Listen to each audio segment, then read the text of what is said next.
مرة بقول لك الكفاح المسلح هو الشكل الوحيد للصراع ضد إسرائيل، مرة بقول لك أنه الكفاح المسلح هو أحد أشكال النضال. وكل الفلسطينيين على فكرة بالداخل وبالخارج كلهم هبوا من شان الشيخ جراح. لما طلعت الصواريخ من غزة كل اللي طلعوا على الشارع كلهم رجعوا على بيوتهم. شو كان أصلا بين إيدينا خيارات وقت مسيرة العودة؟ وبعتقد هذا النموذج المثالي بالنسبة لإلك.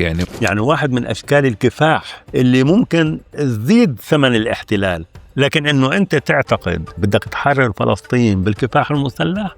أنا هنا أفرق بين العمل الفردي، بين ردود الفعل الفردية، وبين العمل المنظم الذي يقود حركة شعب. كيف بدي أقيس الجدوى تبعها؟ ما إلها علاقة مثل ما بعض الناس بطريقة سطحية بيأخذوها أو متسرعة، أنه أنت عم بتقيس الضحايا وأنه بالجزائر راح 1,000,000 أو 2,000,000 يعني وأنه شيء طبيعي الناس تموت. فتح ما قالت أنه إحنا منحرر فلسطين على فكرة بال65 66 67 68. إحنا دخلنا معركة كبيرة، معركة أنه جيش لجيش، ومعركة تعتمد على روح قدرية وعلى أنه الملائكة ستقاتل معنا. شو بتفكر فعليا ما بعد لحظة 7 أكتوبر وبداية الإبادة في سلوكيات أو في مراجعات كان لازم تتم؟ أنا رأيي الخيار العسكري الميليشياوي انتهى مع طوفان الأقصى. تحياتي. أنا ماجد كيالي، كاتب سياسي فلسطيني، بكتب مقالات رأي في عديد من الصحف العربية من 30 أو 40 سنة، وعندي عديد من الكتب، وأهم كتب اللي بتختص بمراجعة التجربة الوطنية الفلسطينية بكل أشكالها.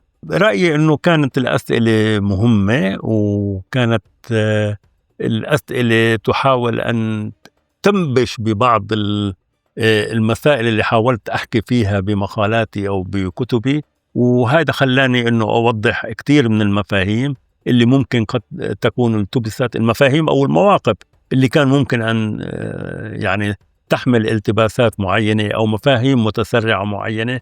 أنا آمل أنه حاولت أنه تمكنت من توضيح بعض المسائل، وآمل أنه أكون أجبت على الأسئلة الإشكالية بالطريقة المناسبة. شكرا كتير لكم، وآمل أنه يكون في استماع بانتباه، وآمل أنه يكون في انتقادات أو أنه أعرف أنه وين أنا أصبت ووين أخطأت في وجهة نظري. شكرا كتير لكم.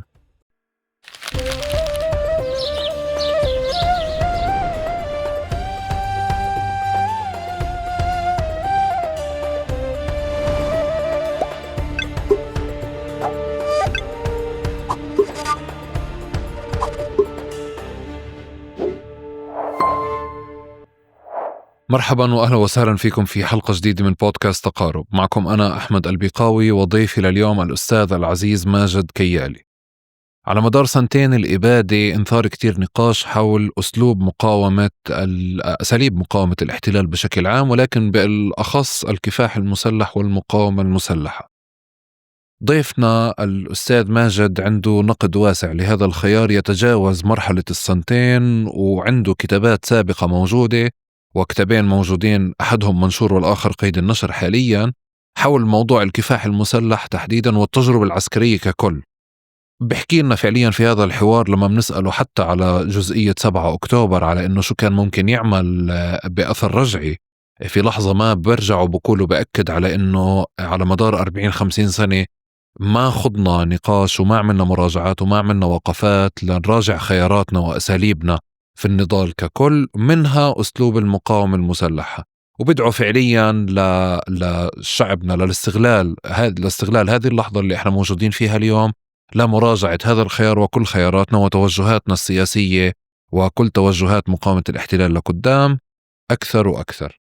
هذا الحوار هو محاولة من تقارب لمناقشة قضية يتم مناقشتها اليوم عبر وسائل التواصل الاجتماعي كقضية آنية بأساليب تميل أو يطغى عليها جانب المزايدة أكثر، بمعية وبفضل كتابات الأستاذ ماجد اللي راكمها على مدار سنين طويلة. منخوض معه هذا الحوار لنرجع فعليا من 65 وصولا لليوم في محاولة للتعرف على كيفية قياس الجدوى قبل ما نحكي عن جدوى خيار ما، وكيفية فعليا المقارنات الموضوعية كيف ممكن نعملها أصلا بين مرحلة ومرحلة في محاولة للإجابة لفهم أساليب مقاومتنا أكثر، وفهم حالنا أكثر، وفهم مجتمعنا أكثر وأكثر، خاصة في هذه اللحظات اللي غالبيتنا بسميها لحظات قاتمة ظالمة وظلماء أيضا في تاريخنا. قبل ما أبدأ فعليا بدي أشكركم مقدما على مشاركتكم هذا المحتوى مع كل حدا ممكن يكون مهتم فيه. شكرا لكم على اشتراككم في قنوات اليوتيوب وقنوات الاستماع، وشكرا لكم على اشتراككم في النشرة البريدية لمن أراد أن يعرف أكثر عن كواليس إعداد تقارب وكواليس هذه الحلقة ومعلومات أكثر حول التسجيل وصناعة البودكاست وصناعة تقارب. وشكرا لمن يستمر في دعم تقارب عبر الرابط الموجود في الوصف، استمرار محتواه وتطويره. وبهيك بنبدأ. أستاذ ماجد، أهلا وسهلا فيك، نورت. أهلين تحياتي. موضوعنا اليوم مش شوي كثير يعني يثير حساسيات عالية دايما، فأنا وياك هيك بدنا نجرب نمهد الأرضية عشان يعني ننزع كل الحساسيات ونفهم على بعض بالكامل. أوكي تفضل. في نقاش دائما عم بيكون على كل قضية قداسة الكفاح المسلح وقداسة السلاح الفلسطيني وقداسة العملية العسكرية. في شيء بتعلق بأنه من إذا بدنا ناخد بس من 65 لحد اليوم وصولا لهذا الوقت أو لهذا اليوم، هذا الخيار فعليا كان يعني معاه الكثير من التضحيات اللي قدمها شعبنا وقدمها الناس اللي انخرطت فيه. فهل هنالك فعليا يعني جانب من القداسة اللي عم بتكون لفكرة السلاح هي جانب لتقديس هذه التضحيات أكثر وتحصينها من إنها تكون يعني أو من التقليل من معناها أو التقليل من أثرها؟ فمن هذا الباب فعليا من يعني اعتدنا المبالغة حتى بقضية إنه ممنوع حدا يحكي على السلاح، ممنوع حدا يناقش السلاح، رغم إنه هو أداة من أدوات كثيرة بيستخدمها شعبنا الفلسطيني بكافة الأحزاب بكافة التنظيمات. كل فترة بيستخدموا شيء وبتخلوا عن شيء. شو رأيك أنت في هذا الأمر؟ شكرا لك على هذا السؤال، وهو هذا السؤال أنا بعتبره من أهم الأسئلة اللي بتتعلق بالتجربة الوطنية الفلسطينية. بداية عشان يعني أشرح وجهة نظري أو أتحدث عن هذا الموضوع، في قضايا أساسية لازم نحكي فيها أو لازم نأكدها كمرتكزات لأي عملية تفكير سياسي في أوضاعنا. أول إشي إنه ما في شيء مقدس بأفعال البشر. إحنا ما عم نحكي عن إشي له علاقة برسائل من السماء أو شغل له علاقة بالأنبياء والرسل، هذا موضوع آخر تماما. إحنا عم نتحدث عن فعل بشري، فعل لناس بشر. البشر بخطئوا في أخطاء وفي ممكن يصيبوا. البشر في تجارب فاشلة وفي تجارب ناجحة وفي تجارب بين يعني فيها نجاح وفيها فشل. إذن كل شيء بالتجربة البشرية يجب أن يخضع للفحص، يجب أن يخضع للدراسة، يجب أن يخضع للمراجعة، يجب أن يخضع للنقد، يجب أن يخضع للمساءلة.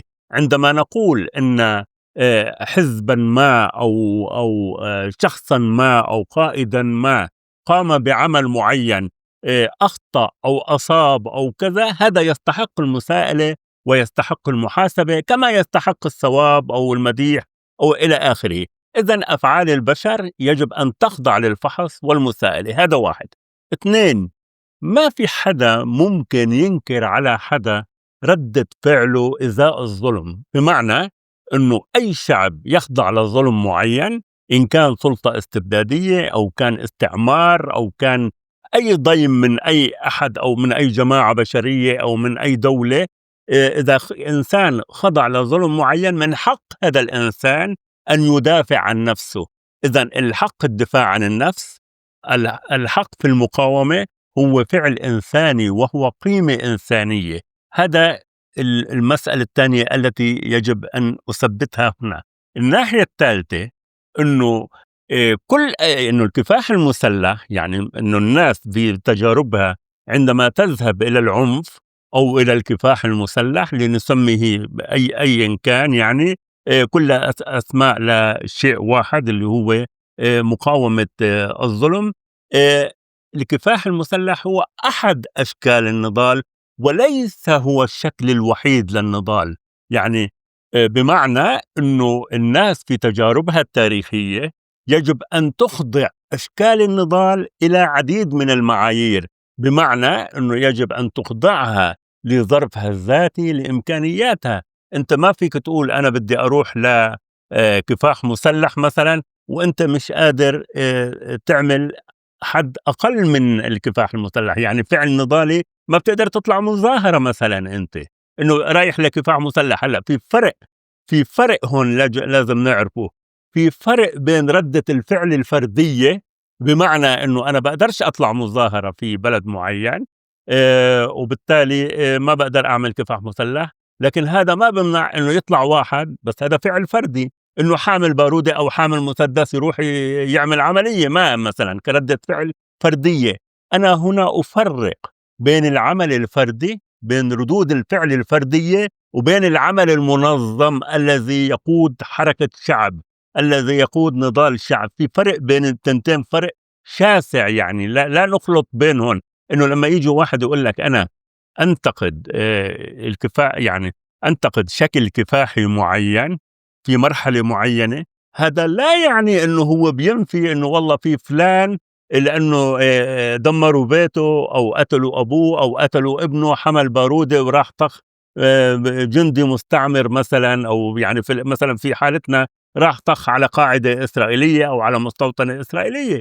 هذا أمر بده يصير، هذا فعل غريزي، هي ردة فعل. بس ردود الأفعال الغريزية الفردية لا يمكن محاسبتها كما نحاسب حركة سياسية مفروض بتقود نضال شعب، يفترض أن تقوده بأفضل ما يمكن وبأقوم ما يمكن وبناء على دراسة. بمعنى أنه أنت لا تحمل شعبك أكثر مما يحتمل، ولا تقوم بردود أفعال أو بأعمال كفاحية لا تستطيع أن تتحمل ردة فعل العدو عليها. هذا هون بخضع للسؤال. إذن هاي المسائل الثلاثة، إنه أفعال البشر هي أفعال تخضع للنقد والفحص. اثنين، إنه أي مقاومة للاستعمار أو للظلم هي مقاومة مشروعة، لا يمكن لأحد أن يسلب الحق في هذا الحق من أي يعني هي قيمة بشرية، قيمة إنسانية. هذا بيعبر عن الأفراد، عن يعني شيء طبيعي عند الناس أنه بتقاوم الظلم. الثالثة أنه الكفاح المسلح هو أحد أشكال النضال. هو هون الواحد بيطرح شيء غريب، أنه كيف إحنا أثناء الانتفاضة الأولى من 87 ل 93 كيف كنا نتغنى بالانتفاضة باعتبارها هي ونفتخر بها باعتبارها أنها الشكل الأمثل لكفاح الشعب الفلسطيني، لكفاح الشعب الذي يخضع للاستعمار، الشعب المستعمر ضد المستعمر الذي يمتلك أدوات عسكرية عاتية، أدوات تدميرية. كيف كنا نمدح ونفتخر بالانتفاضة الأولى اللي تأسست على مقاومة شعبية، على مقاومة الشعب كله، واليوم إحنا نتناسى هذا الأمر ونذهب نقول لا هذا الشكل. يعني هذا بدل على أنه إحنا في عنا مشكلة في إدراكاتنا السياسية، وفي عنا مشكلة بأنه في فراغ سياسي، بمعنى أنه الكيانات السياسية الموجودة في حالة تخبط، وبالتالي هذا التخبط ينعكس على وعينا كفلسطينيين إن كان في الداخل وإن كان في الخارج. بذات النقاش اللي انت يعني تفضلت فيه اكثر من مره بكتاباتك وبمكان يعني وكمان بمشاركاتك الاعلاميه، دائما بتضلك تشير لفكره الكلف، وبتضلك تاكد فكره انه في نقاش لازم يكون على كل عمل او كل فعل ماذا يعني تحقق منه سياسيا. السؤالين هدول هم بنطبقوا كمان على العملية الفردية وعلى كمان النهج أو العملية الكبيرة أو نهج حزب أو تنظيم ما، ولا أنت بتفصل ما بين الاثنين؟ لا، أنا فصلت، أنا في كلامي في مقدمتي فصلت بين الفعل الفردي. الفعل الفردي ما ممكن، هذا فعل فرد، فعل غريزي، بس فعل قصدي حتى الفعل الفردي فيه له كلف أستاذ ماجد. هل أنت في حالة طبعاً الفعل طبعاً الفردي تتجاوز الكلف؟ طبعا الفعل الفردي له كلف، لكن هذا لا يخضع لنفس المعايير اللي بنخضع لها الحركات السياسية، لأنه هذيك حركات يفترض أنها هي التي ترشد كفاح الشعب، هي التي تنظم كفاح الشعب، وهي اللي بدها تشتغل على الاستثمار السياسي للتضحيات. بمعنى إنه المقاومة من أجل المقاومة، هذا عمل منه يعني، هذا أنت عم تستنزف قواك بدون ما يكون لهذا الاستنزاف أو هاي التضحيات أو هاي البطولات خاضعة لمعايير معينة تستطيع أن تمكنك من أنه تحقق إنجازات سياسية. هذا هو الفرق بين أن الفعل الفردي هو ردة فعل، ما عم بنتظر نتائج سياسية، هو بس ردة أنه في ظلم قام بعملية يعني ثأرية أو ردة فعل. إذن الفرد يعني طبعا هو بيؤدي لردود أفعال صعبة، لكن تقييمها أو محاكمتها أو التفصيل أنه شو الموقف منها، هذا أمر عادي حيضلوا معنا يعني، طالما في احتلال، طالما في ظلم، طالما في استعمار، طالما في استيطان، طالما في انتهاك للحقوق، حيضل في ناس بياخذوا كتارهم، يكون عندهم ردات فعل. هذا شيء طبيعي. بما يخص النتائج السياسية أو العائد السياسي إذا بنفع نسميه، برضو بتفرق ما بين الشيء الفردي والشيء الجماعي أو فعليا كمان يعني الأفعال الفردية مهما كانت لا تؤدي إلى نتائج يعني لا تثمر، لا يمكن تحميلها استثمارات سياسية. لذلك هي تبقى تضحيات من أجل التضحيات، بطولات من أجل البطولات. أما ردود الفعل الإسرائيلية، طبعا إسرائيل بتلاقيها فرصة إلها للإمعان في البطش بالشعب الفلسطيني. هلأ المشكلة وين؟ المشكلة لما يكون عندنا حركة سياسية متخلفة أو حركة سياسية قاصرة، يعني بقصد حركة سياسية بمعنى تتبنى الكفاح المسلح، ويعني كل اللي بحكي عن الإطارات السياسية تبعنا. الأفعال الفردية على فكرة خلينا نأخذ بالاعتبار، الأفعال الفردية لا تأتي إلا عندما تتراجع مكانة الحركات السياسية اللي مفروض هي حركات سياسية قائدة للمجتمع. لما يصير في عنا هذا الفجوة بين الشعب وبين حركة التحرر الوطني الفلسطينية بكل فصائلها، هاي الفجوة هي اللي بتخلي ردود الأفعال الفردية تطلع وتظهر وتكون هي سائدة. يعني مثلا أنا أضرب مثال، إنه اليوم إحنا في حالة تراجع بكل، يعني في كيانات سياسية ما عاد إلها من الحضور إلا الشكل يعني، ومكاتب وختم وبتطلع بيانات، لكن مكانتها عند شعبها تراجعت. المكانة التمثيلية عند الشعب المجتمعات الفلسطينيين إن كان في الداخل والخارج تراجعت. دورها في مواجهة العدو الإسرائيلي أيضا تراجعت وتكاد تكون يعني غير موجودة. ثلاثة، هويتها الفكرية والسياسية لتلك الفصائل ما عادت موجودة، يعني ما عاد في هوية إلها، يعني راحت مثلها مثل غيرها، وصار عندنا فصائل تتمحور إما حول الفتح أو حول حماس. إذن هاي الفصائل عندما يعني غاب دورها أو انحسر دورها، صارت بشوطة يعني يعني خليني أقول أستخدم تعبير هذا، إنه زي اللي بتتباهى بشعر بنت خالتها أو بنت جيرانها، إنه والله هاي شعبنا واحد عمل عملية، فلان عمل عملية إلى آخره، شعبنا عمل عرين الأسود مثلا، ظواهر مثل عرين الأسود مع الاحترام لكل الناس طبعا، ظاهرة كتائب اللي بجنين اللي بطول كرم، صاروا يعني شوفوا أي مجموعة كأنه بتعبر عن بسد النقص اللي هن شكلوه، إنه هذا التراجع أو هذا الانحسار للفصائل الفلسطينية، إنه والله بقول لك في مجموعة بالمخيم الفلاني، مجموعة بالمخيم الفلاني، أو فلان عمل عملية هون بوادي الحرمية بكذا. هذا يعني نوع من التغطية على قصور وانحسار العمل الفصائلي. إذن يعني هذا العمل الفردي، العمليات الفردية مع الاحترام للتضحيات، وواحد عم يضحي بروحه طبعا، ما فيك إلا تحترم شجاعته وجرأته وتمرده على الظلم، ما فيك إلا تكون هيك. ولكن إحنا عم نحكي عن شيء آخر، عن إنه قيادة حركة تحرر وطني أو إدارة الصراع ضد العدو، هذا يحتاج إلى وضع آخر وأدوات أخرى، لأنه الأعمال الفردية لا تؤدي إلى نتيجة ولا تراكم حركة سياسية. هلأ إذا بدنا نيجي لبعد أكثر من هيك، إحنا إذا بدنا نقارن بين الانتفاضة الأولى والانتفاضة الثانية، لا إحنا إذا بدي أتركه إذا في سؤال حول الموضوع حتى لا، إحنا كنا في الانتفاضة الأولى في وضع أفضل إن كان على صعيد وحدة المجتمع الفلسطيني، إنه بالانتفاضة الأولى المجتمع الفلسطيني كله كان يعني أنا بيهمني الأساس في المقاومة هو المقاومة الشعبية، مقاومة الشعب، مقاومة المجتمع، مش مقاومة مجموعة محترفين أو مجموعة أو فصائل أو مجموعات عسكرية. لا، المقاومة اللي بتخشاها إسرائيل واللي يخشاها أي مستعمر لما يكون في مقاومة شعبية مهما كان مستواها. على فكرة مهما كان مستواها، لما الاستعمار أو إسرائيل يشوف الشعب كله موحد على شعار واحد وعلى إجماع وطني واحد، هذا اللي بيخوف. أما إنه لما حتى لو كان في عمليات شديدة زي ما صار في الانتفاضة الثانية مثلا، لا، هذا أعطى أول إشي الشعب لما صارت عمليات تفجيرية وعمليات استشهادية شو ما كان اسمها. لما صارت بالبدايات كانت انتفاضة شعبية، كان كل الشعب بالشارع. لما صار في عمليات من هذا النوع، لا، الشعب انكفأ إلى بيوته، وصارت المسائل تتعلق بعملية هنا وعملية هناك. وبالتالي قامت إسرائيل بالبطش بالفلسطينيين في تلك الفترة من 2000 ل 2004 2005.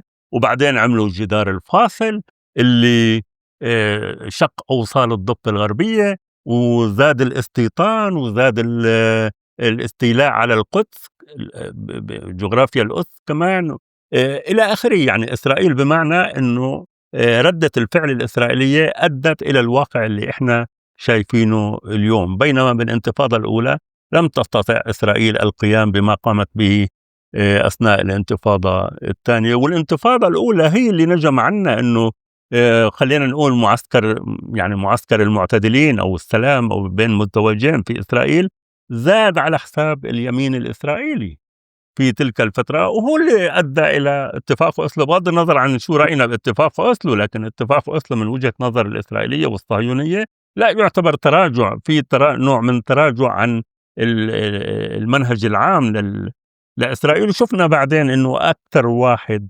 اشتغل على تقويض اتفاق أوسلو هو بنيامين نتنياهو منذ أتى في حقبته الأولى من 96 إلى 99. أنا بحكي هذا الكلام رغم كل مآخذي، كل انتقاداتي لاتفاق أوسلو، أنه بعتبره هذا إجحاف بحقوق الشعب الفلسطيني، وأنه كان خطوة في الغلط قامت بها القيادة الفلسطينية. كان ممكن تعمل إشي آخر غير هذا الموضوع، وهذا شأن آخر أيضا.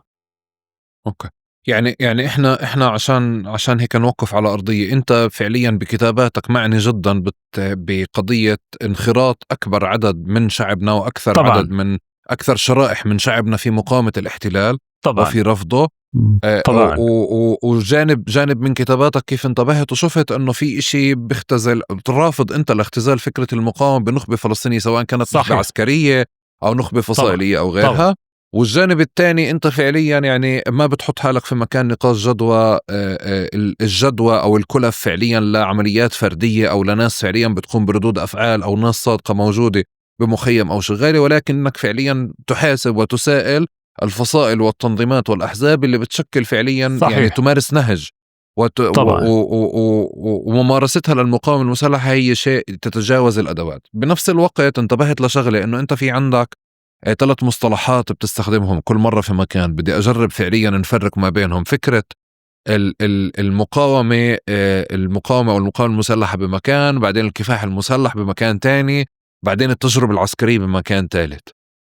هدول 3 مصطلحات احنا حتى بتعرف لما بنحطوا مع بعض بنصير نقول شو الفرق بينهم. يعني انه او هل في كل حدا فيهم كان في له تعبير عن مرحلة ما، أو مين الأشمل فيهم؟ ممكن تساعدنا نفرق بين ال3 مصطلحات هدول؟ أنا كتابي مثلا عن نقاش السلاح سميته نقاش السلاح، وحكيت فيه قراءة في التجربة العسكرية الفلسطينية. أنا كان ممكن أقول قراءة في تجربة الكفاح المسلح الفلسطيني، بس أنا لقيت إنه هاي التسمية بدها تكون قاصرة عن تغطية جوانب التجربة الفلسطينية.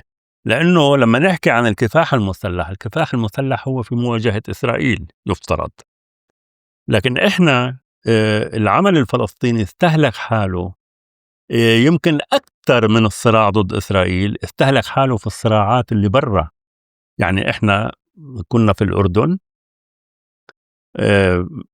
خليني أقول أنا تحديدا من بعد 67. أنا بعتبر الانطلاقة الحقيقية للحركة الوطنية الفلسطينية جرت بعد 67، مع احترامي لكل الحديث عن الانطلاقة ب1/1/65. في تلك الفترة بعد 67 بات الكفاح المسلح الفلسطيني حاجة للأنظمة العربية. لذلك من شأن التغطية على الهزيمة طبعا في تلك الحرب، لذلك سمحت الأنظمة العربية إنه يكون اللي دفع مصاري واللي فتح مجال في أرضه سمحت للعمل الفلسطيني. هلا هذا لا يعني إنه لولا حرب حزيران ما صار في حركة مقاومة فلسطينية، لا، كان في بصير حركة وطنية فلسطينية، ولكن ليس بالشكل اللي شفناه فيها بعد حرب 67. كان ممكن حركة سياسية فلسطينية بتعمل عملية هون عملية هناك، لكن مش بالوتائر ومعسكرات وقواعد كما جرى بعد حرب 67. على العموم في تلك الفترة تم الخروج من الأردن، يعني كان في تجربة في الأردن أنا ما بقدر أسميها كفاح مسلح. لما رحنا على لبنان، في لبنان إحنا من بعد 76 دخلنا في فخ الحرب الأهلية اللبنانية، صرنا جزء من الحرب الأهلية اللبنانية، هي ما بقدر أسميها كفاح مسلح.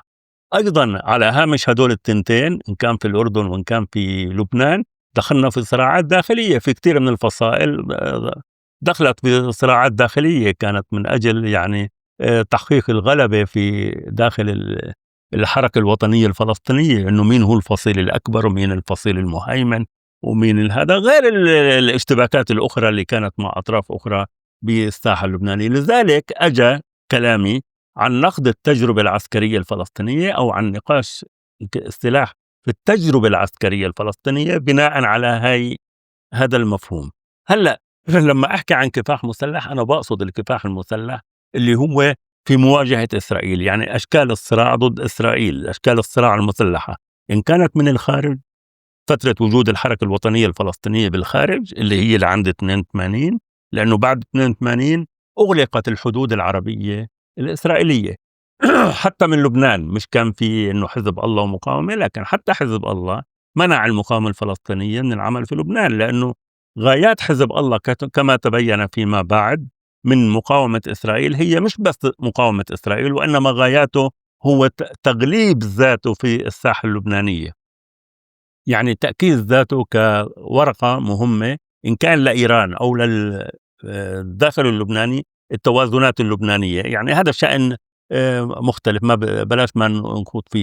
إذن هذا هو كلامي عن الكفاح المسلح، إنه الكفاح المسلح هو ما جرى من تجربة العمل الوطني الفلسطيني لما كانت بالخارج، بالأردن جزئيا سنتين يعني اللي هن من 68 لل70، بعدين في لبنان من عند 70 71 لأنه خرجت المقاومة الفلسطينية من الأردن إلى لبنان، فمن 70 ل 82. لكن بعد 82 انتهى شيء اسمه معادلة اسمها الصراع العربي الإسرائيلي الدولتي، بمعنى أنه ما عادت الدول العربية، الأنظمة العربية فكت حالها من الصراع، من الخيار العسكري في الصراع ضد إسرائيل. كانت حرب تشرين هي آخر الحروب العربية الإسرائيلية. انتقل الصراع هون من جانبه الدولتي لجانبه اللا دولتي، يعني الميليشياوي أو الفصائل إن كان فلسطينية أو لبنانية إلى آخره. هذا انتهى بعد 73. احنا الصراع العربي الإسرائيلي الخيار العسكري في الصراع ضد إسرائيل من ناحية الدول العربية انتهى ب73، انتقل بعدين للميليشيات وبعدين دخلت إيران وإلى آخره. هلأ إذا بحكي أنا عن الكفاح المسلح بحصره في الكفاح الفلسطينيين المسلح ضد إسرائيل، إن كان من خارج فلسطين أو داخل فلسطين، كما تمثل جزئيا بالانتفاضة الأولى وأكثر منه في الانتفاضة الثانية، وثالثا في تجربة غزة، حرب الصواريخ من غزة. أما لما أحكي عن المقاومة بحكي عن المقاومة بكل أشكالها، يعني كان من الانتفاضات، الانتفاضة الأولى جزئيا الانتفاضة الثانية، وكل العمل اللي أخذ طابع شعبي، يعني كتل شعبية في فلسطين من النهر إلى البحر قامت بهذا الفعل المقاوم لإسرائيل، للاستيطان، للاستعمار، للعنصرية إلى آخره. أستاذ ماجد، بهذا السياقات فعليا أو بهذا النقاش، ولأنه شعبنا فعليا في شعب داخل وفي شعب خارج، وواضح أنه أنت تجربتك تتكثف في الخارج أكثر، ففي مراحل زمنية يمكن اللي أنت يعني مطلع عليها وأنت مطلع على الداخل والخارج عارف، ولكن فعليا عشت مرحلة برا وعشت مرحلة جوا، أو تابعت مرحلة جوا يمكن لما انتقلت ما بعد أوسلو التجربة الفلسطينية أو تمركزت جوا فلسطين.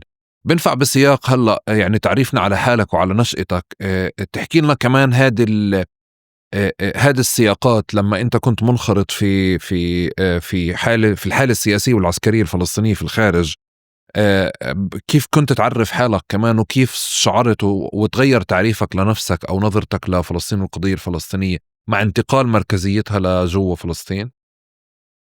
يعني هلأ أنا طبعًا ابن عائلة لاجئة إلى سوريا، مدينة حلب. يعني والدي من اللد مثلًا ووالدتي من حيفا. أنا كنت ما عِشت في مُخيّم، يعني كان في مُخيّمين في حلب، مُخيّم النيرب، مُخيّم حندرات، لكن أنا عِشت في بيئة سورية. كنت تقريبًا يعني عمليًا الفلسطيني الوحيد إن كان في حارتي أو في مدرستي، اتعرّفت على هويتي الفلسطينية بهاي الطريقة، إنه أنا يعني راح الفلسطيني وأجا الفلسطيني وبيت الفلسطيني. واتعرّفت على حالي كفلسطيني. أنا كتبت عن هذا الموضوع، إنه كيف اتعرّفت على هويتي كفلسطيني، يعني إنه كمان لمّا أروح على مع الوالد على الأعاشة أعرف إنه إحنا متميزين عن جيراننا. جيراننا ما بيروحوا يعني وفي إشي الأونروا وكالة، يعني أشوف على البراميل طحين مكتوب وكالة غوث وتشغيل اللاجئين الفلسطينيين، وهدية من شعب الولايات المتحدة الأمريكية. أوف، أوف! فكنت باشوف إشي جديد. بعدين لمّا نروح على مستوصفات الوكالة، فيعني إنه هذا في إذًا إحنا إشي متميز عن هذا، وصار إنه هاي الهوية الفلسطينية. بعدين أجا لذلك كان عندي هذا التوق إنه أنا أعبّر عن فلسطينيتي، لأنه أنا وحيد. يمكن لو كنت مع مجموعة، يمكن لو كنت نشأت في مخيم فلسطيني وإنه بين فلسطينيين، يعني ما شعرت المشاعر هيك الشغف بفلسطين أو قضية أو التمسك بقضية فلسطين أو التعبير عن هويتي كفلسطيني. فأنا كنت بحاجة إنه أعبّر عن تأكيد ذاتي كفلسطيني بين الوسط اللي محيط فيني، إن كان في الحارة أو في المدرسة. لذلك لمّا أجا العمل الفدائي، فهذا أخذ كل وجداني يعني، أو استحوذ علي تمامًا. وإنه قراءة أشعار محمود درويش وسميح القاسم وتوفيق زياد ومتابعة نشرات الفصائل، كانت بحينها في مجلة اسمها الثورة الفلسطينية، وبعدين صار اسمها فتح، هذا قبل باحكي بال69. مجلات الأشبال، هذا كله كان ب69 70، يعني بدأ، يعني كنت أنا بالتالت إعدادي عمليًا وباسمع صوت العاصفة، بانام على صوت العاصفة وإنه فدائيين وعملوا عملية وإلى آخره، وعايش بهذا الوضع.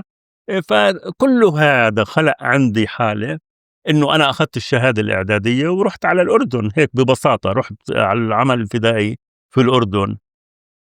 و وصارت هذا سنة ال70 طبعًا، وصارت أحداث أيلول للأسف وأنا في الأردن. يعني ضليت حوالي 5 أشهر 6 أشهر في الأردن، بمعنى إنه حتى جزء من الأول ثانوي أنا ما كنتش في الدوام. أنا جيت لمّا رجعت على المدرسة صارت طبعًا أحداث أيلول وأنا في الأردن. يعني باعرف هاي التجربة، كنت في سن صغير 15 16 سنة. باعرف قديش هاي التجربة مؤلمة وقديش ما أخدنا عبر منها. يعني إنه إحنا شو عملنا بالأردن، وليش خسرنا الساحة الأردنية، وليش اتصرفنا هيك بالأردن، وكيف خسرنا أكبر ساحة فلسطينية في الخارج، ليش خسرنا أكبر تجمع فلسطيني في الخارج. كل هالأسئلة هاي، وطبعا كيف تم إدارة الحكاية. آه، بعد صارت أحداث أيلول وأنا في الأردن، وضليت بعد أحداث أيلول بشهرين في الأردن. بعدين رجعت لسوريا وما عاد في، رجعت لأهلي. طبعا أهلي قالوا راح، لأنه طول هالفترة هاي لا في رسائل، ما في واتساب ولا في تلفونات ولا في شيء، ما بيعرفوا إنه راح الولد.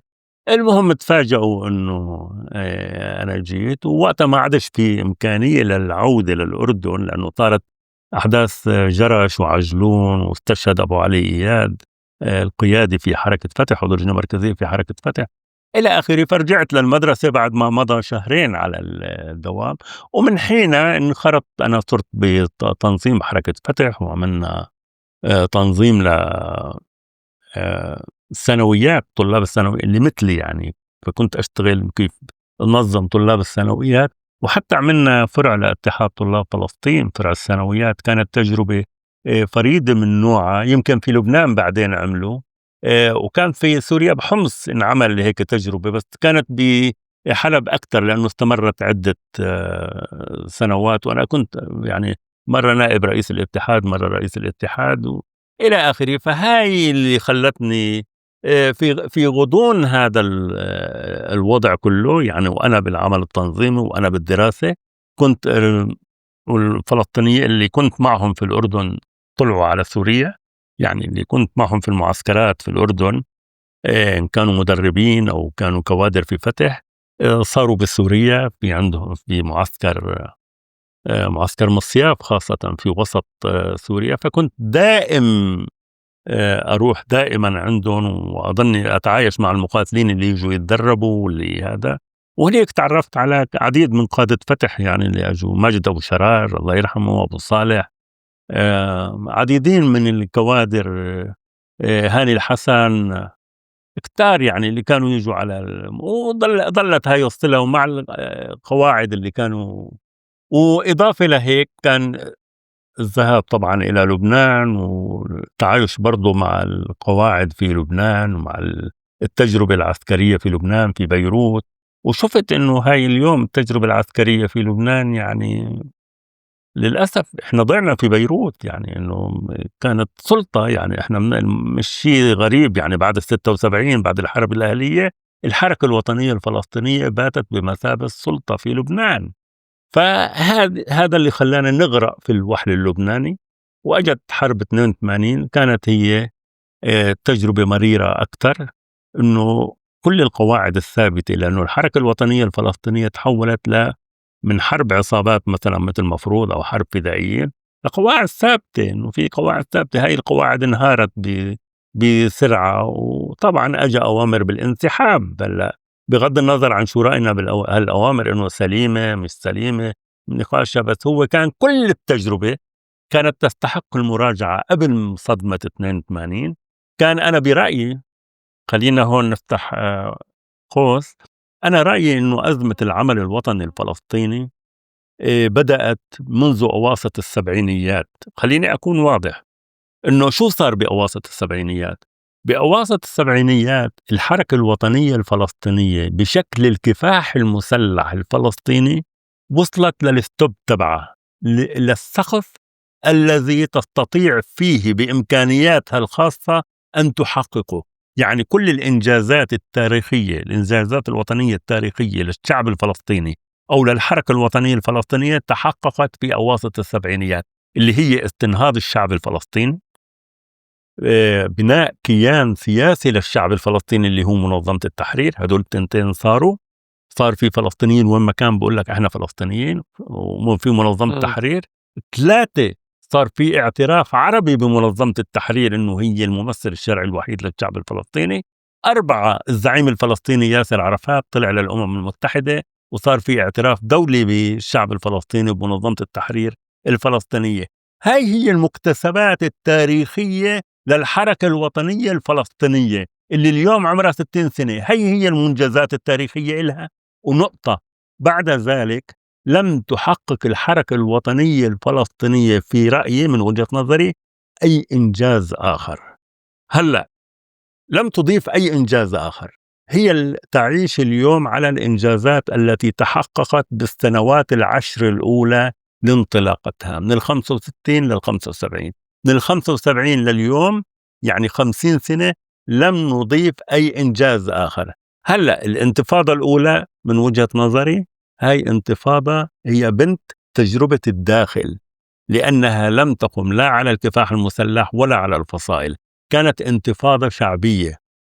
هلأ في تأثير بالخارج طبعا، في تأثير معنوي، في تأثير كذا، لكن هي بنت تجربة الداخل، لأنه كان في انتفاضات أصغر قبل الانتفاضة الأولى، وبنعرف معركة البلديات وانتفاضة البلديات والانتفاضات الأولى اللي بالسبعينات اللي كانت موجودة كلها هاي. إذن تجربة الانتفاضة الأولى هي. هلأ بيجي حدا بقول لك إنه أوسلو إنجاز، لا، أنا مع احترامي ل هذا الكلام، لكن اتفاق أوسلو مش إنجاز، لأنه اتفاق أوسلو هو سلب الحركة الوطنية روحها وما أعطاها إشي الاعتراف. يعني مثلا هذاك اليوم الرئيس الفلسطيني بيقول إنه إحنا اعترفنا، كان في اعتراف متبادل. طب إيش هو الاعتراف المتبادل سيد الرئيس؟ الاعتراف المتبادل إنه أنت اعترفت بإسرائيل وبالسردية الإسرائيلية. يعني أنت مو بس اعترفت بإسرائيل، اعترفت إنه إسرائيل إلها حق بالوجود بسرديتها، إنه هي هذا بلدها 48 هي بلدها. أما هي لم تعترف بالشعب الفلسطيني، لم تعترف بحقوق الشعب الفلسطيني، اعترفت بمنظمة التحرير ممثل شرعي وحي للشعب الفلسطيني. إيش يعني هذا الكلام؟ شفنا إيش معناته؟ إنه لا شيء، إنه المنظمة لا شيء، ما بتعنيهم. يعني ما في أي اعتراف لما كانت المنظمة. إذن اتفاق أوسلو اللي أنت ما قدرت تنتزع من إسرائيل إنه هي دولة احتلال، ولا قدرت تعرف الضفة الغربية وقطاع غزة باعتبارهم مناطق محتلة، ولا قدرت إنه تنتزع اعتراف بعدم مشروعية الاستيطان في الأراضي المحتلة اللي لليوم منعاني من هاي الثغرة. يعني أنت كنت مطلوب في ظرف 91 و 92 93 في هديك الفترة، كان مطلوب منك إنك أنت كنت مطلوب للتسوية نتيجة التغيرات الإقليمية والدولية. يعني كان بإمكانك تدق إجريك بالأرض وتطلب مكاسب، بمعنى أنه الاستيطان، شطب الاستيطان، ممنوع الاستيطان، أنه نهاية اتفاق أوسلو نهايته دولة فلسطينية. مش كله مغمغ، أنت اتفقت على حكم ذاتي انتقالي، والبعدين كله في الغيب. أنت لا ناقشت قضية الحدود، ولا ماهية الحل النهائي، ولا الاستيطان، ولا القدس، ولا اللاجئين. كل عملت قضايا مؤجلة. يعني مؤجلة، يعني هيها طارت. احنا اليوم اليوم 32 سنة على اتفاق أوسلو، واليوم إسرائيل بتقول لك أنا بدي أخذ 82% من الضفة الغربية. يعني بدها تخلي لك المنطقة ألف اللي هي 18% من الضفة الغربية، أما المنطقة باء وجيم، جيم اللي هي 60%، إسرائيل اليوم بتقول لك أنا بدي أفرض السيادة عليها مثلا. فإذا أنا رأيي أنه الحركة الوطنية الفلسطينية عندما وصلت للستوب تبع السقف تبع بإمكانياتها الذاتية بالمعطيات العربية والدولية آنذاك، وصلته بال75. بعد ذلك دخلت في أزمة، لأنها لم تقف لتراجع كيف بدنا نشتغل بعد ما حققنا كل هذا الشيء بإمكانياتنا.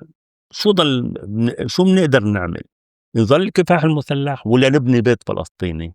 نعمل كفاح مثلا في لبنان. خليني أوضح الفكرة. إنه أنت جيت في لبنان عملت إنه قواعد وميليشيات وأجهزة أمن ومش مرافقين ومش عارف إيش وكل وسلطة فلسطينية في لبنان. لكن أنت على صعيد المجتمع الفلسطيني في لبنان لم تجلب للفلسطينيين في لبنان ولا قانون واحد، قانون أحوال مدنية، لما أنت كنت سلطة في لبنان، ولما كنت بتقدر تفرض في لبنان إنه تغيير قوانين الأحوال المدنية مش لتوطين الفلسطينيين مثلا، أو يعني هذا موضوع رأي آخر. حتى أي شيء له علاقة بحق العمل، حق تملك بيت، حق تملك دكانة، أنت ما ضفت أي قانون. أنت لما تركت لبنان، لذلك لما تركوا لبنان وطلعت من لبنان، أنت تركت المجتمع الفلسطيني في لبنان في مهب الريح. الشباب اللي بدل ما يروحوا للتعليم كانوا بالميليشيات وكانوا بأجهزة الأمن، فقدوا سنوات تعليم. ما عاد المجتمع الفلسطيني في لبنان مجتمع إنه يعني متعلم وعنده، يعني أنا بحكي طبعا في أفراد، بس أنا بحكي بالمجموع. النسبة العامة راحت للعمل الفدائي وللميليشيات وللأجهزة الأمنية وللمتفرغين. يعني صار في نوع من تشويه للحياة العادية الطبيعية للمجتمع الفلسطيني في لبنان. لذلك لما طلعت الحركة الوطنية الفلسطينية من لبنان، المجتمع الفلسطيني لقى حاله ما في مؤسسة فلسطينية.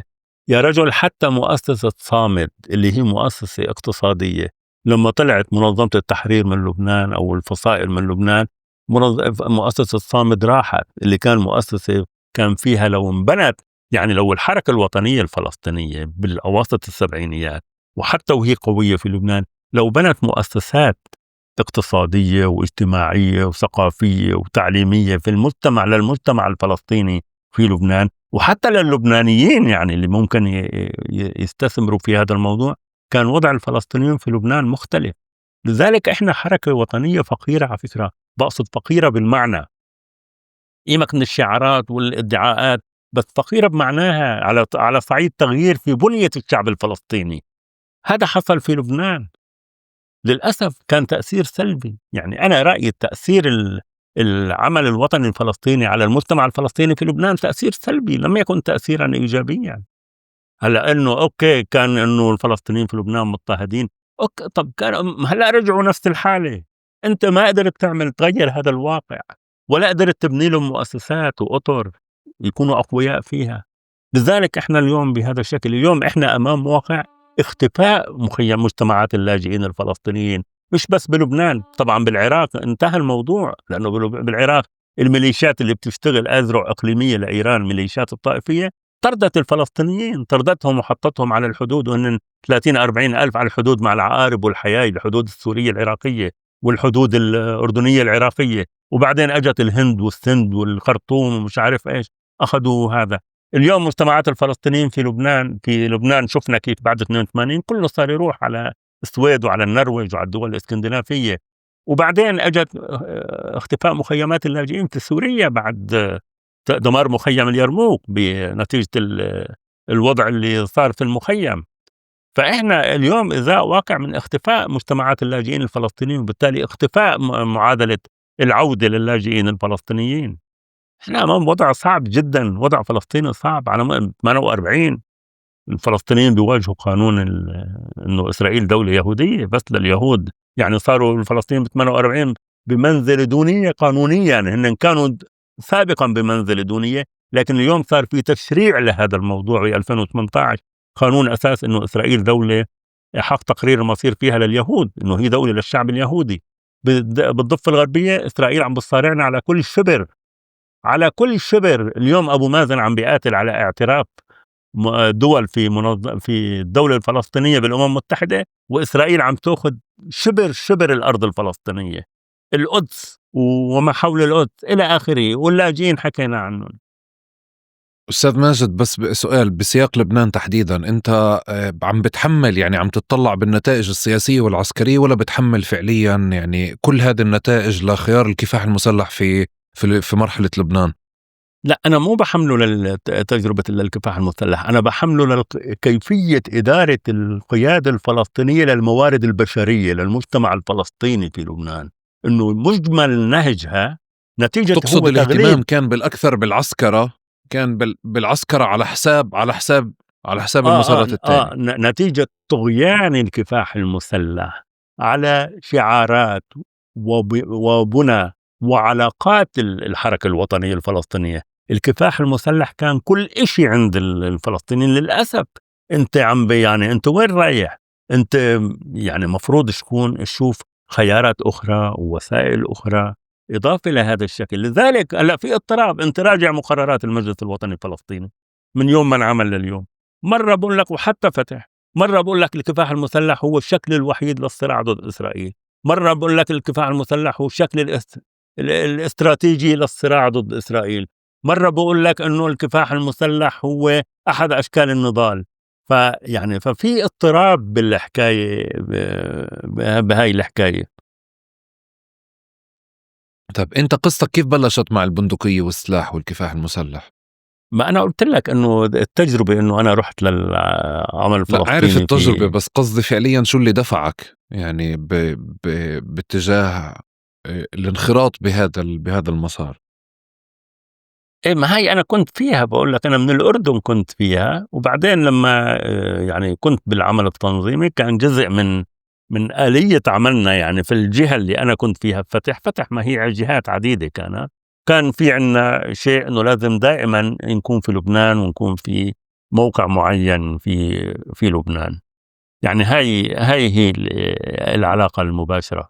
لا احنا استاذ ماجد في تقارب منجرب ندور على القصة الأولى في الموضوع وبالعلاقة مع فلسطين. ففي هيك الحادثة قد تكون في حادثة أو قصة اللي حركت يعني غيرت علاقتك وخلت العلاقة أكثر اشتباكا بقضية فلسطين ككل. بس كمان خيار الكفاح المسلح بحد ذاته ممكن في شخص، ممكن في حادثة، ممكن في قصة. ممكن أحكي لك شغلة بس فينا نقطع شوي، لازم نجيب الكهرباء. قرب تفضل. تفضل.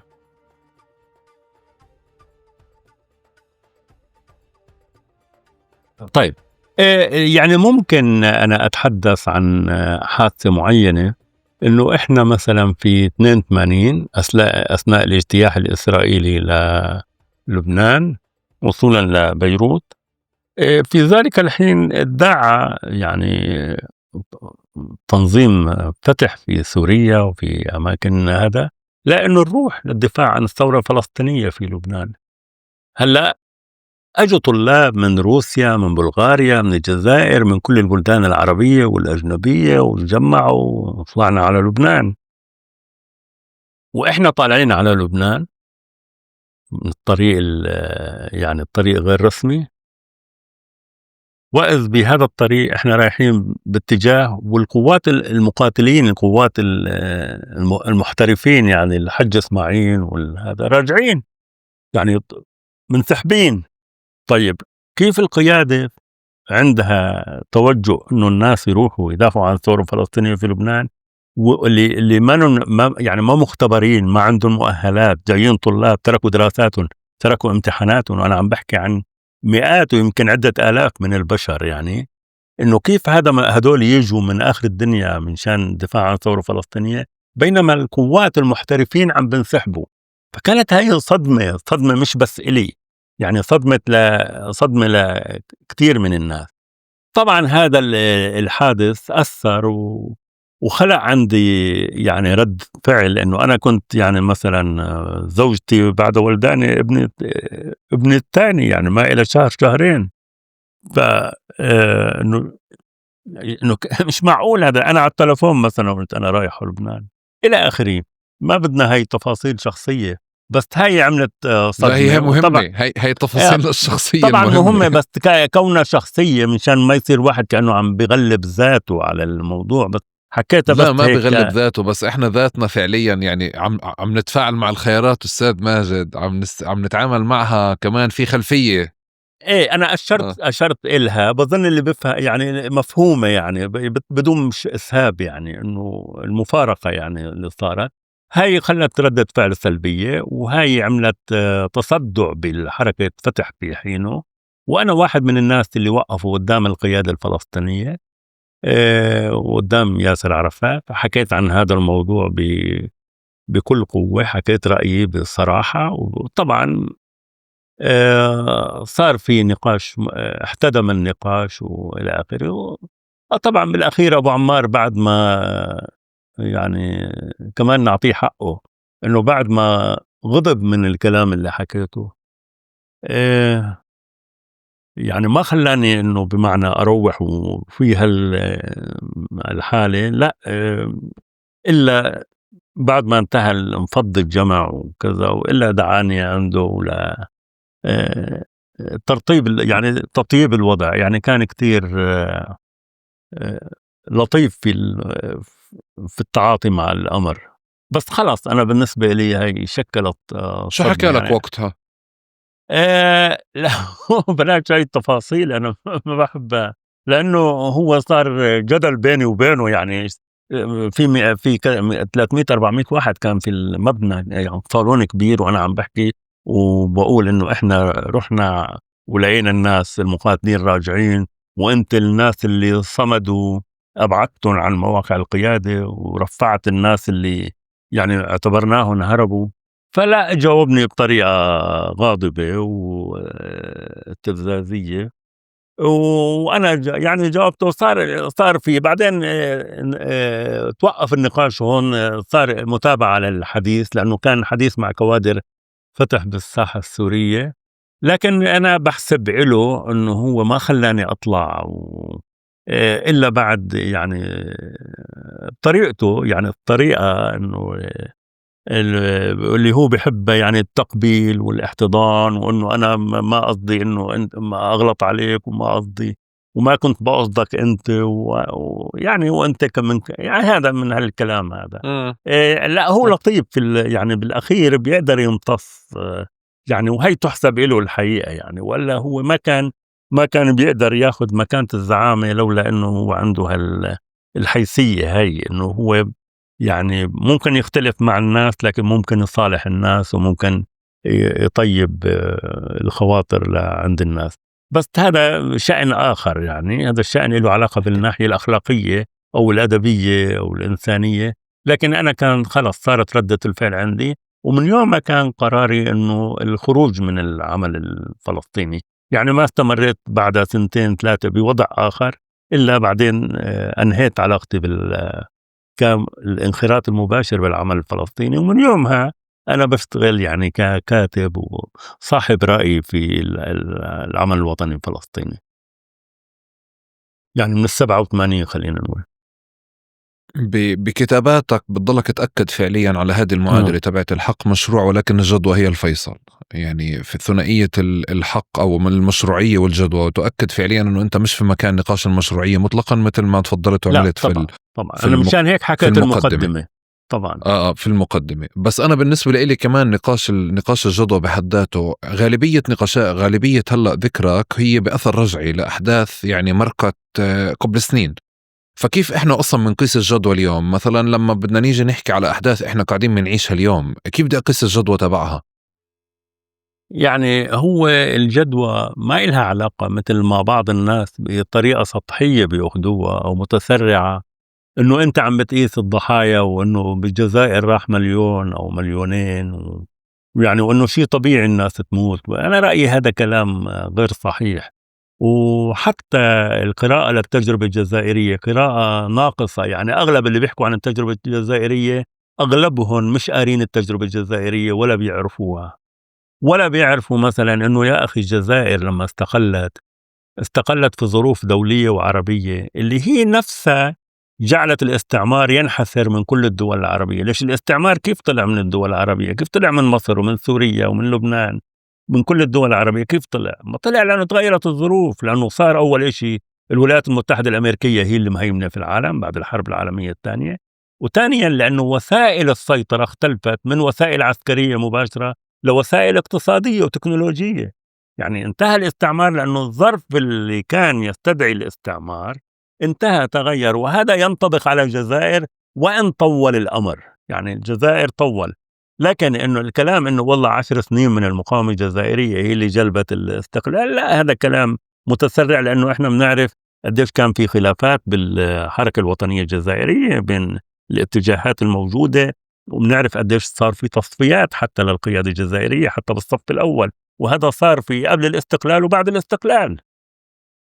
يعني ونعرف أحمد بن بلة شو صار فيه، واللي قبل أحمد بن بلة واللي بعد أحمد بن بلة. على العموم إحنا مش بصدد، بس باقصد اللي بس بيحكوا هيك بينسوا أيضا إنه أكبر مستعمرة في العالم، أكبر مستعمرة في التاريخ اللي هي الهند، حققت استقلالها مش بالكفاح المسلح. يعني مش بس الدول العربية، ولا حتى الثورة الإيرانية ما حققت انتصار على الشاه بالكفاح المسلح مثلا، إلى آخره. أنا باقصد إنه شوف إنه أنت بدك تعمل كفاح مسلح، أنت مالك موجود في بلد مستقل. بمعنى هي إيش بيعني هذا؟ إنه أنت لما بدك تعمل كفاح مسلح بدك تأخذ إذن من المخابرات السورية واللبنانية والعراقية والأردنية والمصرية. هاي وحدة. 2 إنه أنت بدك تأخذ سلاح من هاي الدولة ومن هاي الدولة ومن هاي الدولة ومن هاي الدولة. 3 بدك ذخيرة من هون ومن هون ومن هون. ورابعًا بدك حرية حركة لوجستية. يعني في مشكلة كبيرة، الناس يعني بتقفز عنا، بتفكر إنه إحنا كأنه كنا بجزيرة معزولة، وفينا بدنا نحارب إسرائيل. هذا واحد من حيث الإمكانيات. اثنين، وإحنا عم نعمل كفاح مسلح بننسى إنه إسرائيل عندها جبروت، يعني جبروت عسكري يضاهي الدول العربية المحيطة فيها إذا ما كان أكثر، اليوم حتى إيران. هذا اثنين. وإنه الولايات المتحدة الأمريكية هي بظاهر إسرائيل والدول الغربية. غير هيك إنه هي تمتلك سلاح نووي. أنا بقصد إنه في نقاش الخيار العسكري، لما أنت بتروح على الخيار العسكري في مواجهة إسرائيل، أنت لازم تعتبره هو واحد من أشكال الضغط، يعني واحد من أشكال الكفاح اللي ممكن يعني تزيد ثمن الاحتلال. لكن إنه أنت تعتقد إنه بالكفاح أنت الفلسطيني بدك تحرر فلسطين بالكفاح المسلح، هذا أنا رأيي فيه مشكلة كبيرة. هلا لا أجيك لقبل، أجت لما فتح قالت بدنا نعمل كفاح مسلح. فتح إيش قالت؟ وهذا أنا كاتبه بكتابي نقاش السلاح. فتح قالت إنه إحنا بدنا نعمل توريط واعي. فكرة التوريط الواعي إنه بمعنى إنه بنعمل عمل فدائي. فتح ما قالت إنه إحنا بنحرر فلسطين على فكرة بال65 و66 67 68. قالت الثورة الفلسطينية هي طليعة الثورة العربية أو طليعة الكفاح المسلح اللي طليعة معركة التحرير. إنه إنه رأس الرمح فلسطيني لكن الرمح هو عربي. هيك كانت تعتقد فتح. طب هي مين قال لك يا فتح أو يا قيادة فتح إنه الأنظمة العربية بتشتغل عندك مثلا؟ ليش الأنظمة العربية اللي ما مأمن لقمة الخبز والحرية لشعبها والعدالة لشعبها بدها تأمن للشعب الفلسطيني حريته وتأمن له العدالة؟ يعني هذا كان في قفز عن الواقع السياسي العربي، إنه ما كانوا شايفين طبيعة الأنظمة العربية. ومين قال لك إنه أنت بتقدر تحرك الجيوش العربية؟ إنه قال العمل الفدائي تروح بعمل عملية مثلا على الحدود أو جوا إسرائيل، هذاك الوقت بدها ترد على مين؟ بدها ترد على الجيوش العربية، بدها تضرب الجيوش العربية. فالجيوش العربية بدها ترجع ترد على إسرائيل، وهيك بصير في تحريك للجبهات. هذا كان فلسفة التوريط الواعي تبع حركة فتح. يعني بالبداية فتح ما كانت مقتنعة أنه والله الكفاح المسلح بحرر فلسطين. هاي القناعات اللي أجت بعدين، قداسة الكفاح المسلح أجت بعدين لما صارت الفصائل كمان كلها وضمن الفصائل اليسارية كل واحد يزاود على الثاني أنه الكفاح المسلح وبالكفاح المسلح كمان فتح هيك مثل ما فتح راحت للعمليات الاستشهادية والتفجيرية بالانتفاضة الثانية مشان تنافس حركة حماس، لأنه الناس عم بصارعوا على الشارع، مش عم بصارعوا إسرائيل، عم بصارعوا مين بالشارع بده يكون هو الأقوى شعبيته عند المجتمع الفلسطيني. إنه حركة حماس عملت عمليات والجهاد الإسلامي عمليات تفجيرية، فتح راحت عملت. وتكاد على فكرة يكاد أن يكون بالتساوي العمليات بين حماس وبين حركة فتح العمليات التفجيرية في أثناء الانتفاضة الثانية. وأنا لي دراسة عن هذا الموضوع مجلة الدراسات الفلسطينية، وهي دراسة منشورة برضو بكتابي نقاش السلاح، يعني بالأرقام إنه كيف العمل. فهيك راحوا للعمل المسلح. فهلأ أنت بأنه إمكانياتك ما ضابطة والوضع العربي ما معك والوضع الدولي مش معك. طيب كيف بدك تروح بس للكفاح المسلح؟ يا أخي الكفاح المسلح ممكن يكون أحد أشكال النضال، أحد أشكال الضغط، أحد أشكال رفع أثمان الاحتلال، بس إذا كان هو كل الخيار الفلسطيني فهي النتيجة اللي إحنا وصلنا له.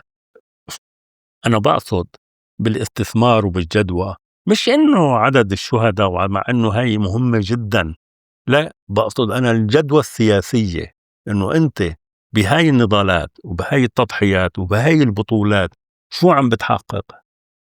أضرب لك مثلا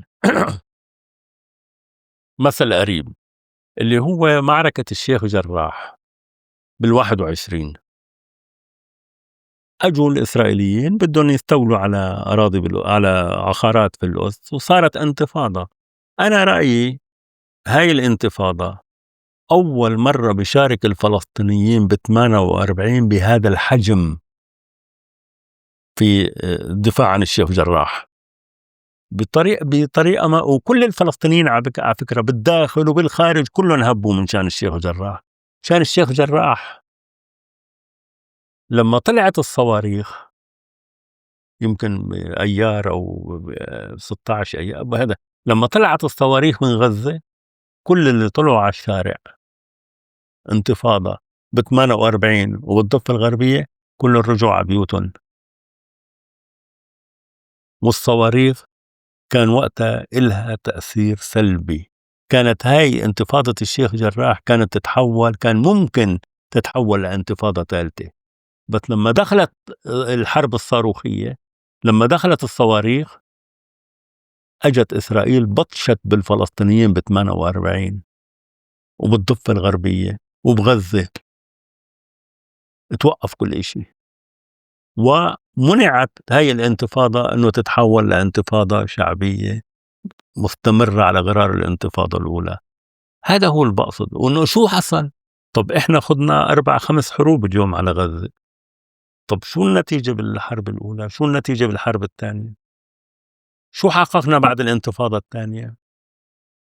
بعد الانتفاضة الثانية كل هالعمليات التفجيرية، أكبر عدد قتل من الإسرائيليين في طول تجربة الكفاح المسلح الفلسطيني على فكرة بال65، أكثر عدد قتل من الإسرائيليين قتل بالانتفاضة الثانية.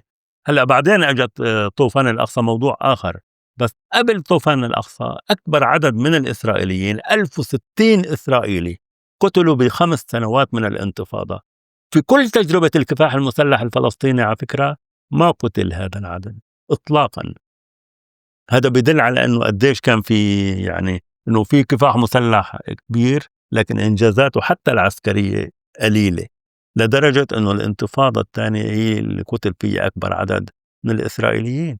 لكن في بعدها شو اللي صار؟ شو اللي صار؟ تم ضرب البنية التحتية لحركة المقاومة وللفصائل الفلسطينية، تم إقامة الجدار الفاصل، تعزيز الاستيطان.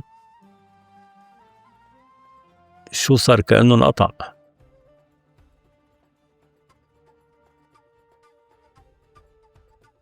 اسمح لي معلش بس هون يعني أرجع لنقطة سابقة أنت ذكرتها بقضية النخبوية السلاح. هلا رح نجي لها لأنه في إشي أنا شهدته يعني من الانتفاضة الثانية وشفته فعليا وصولا لهذه المرحلة اللي إحنا بنعيشها، وبدي أفكر معك بصوت عالي كمان بقضية الشيخ جراح.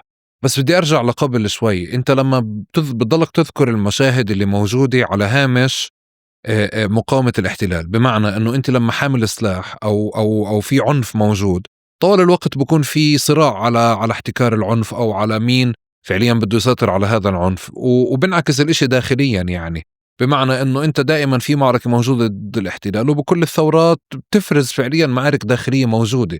ليه أنت بتطلع المعارك الداخلية اللي موجودة هذه على السطح لنقد يعني، وبتبرزها بشكل بارز كبير لنقد فكرة الكفاح المسلح؟ بتحس هون في مبالغة، ولا هو الحدث هالقد مبالغ فيه؟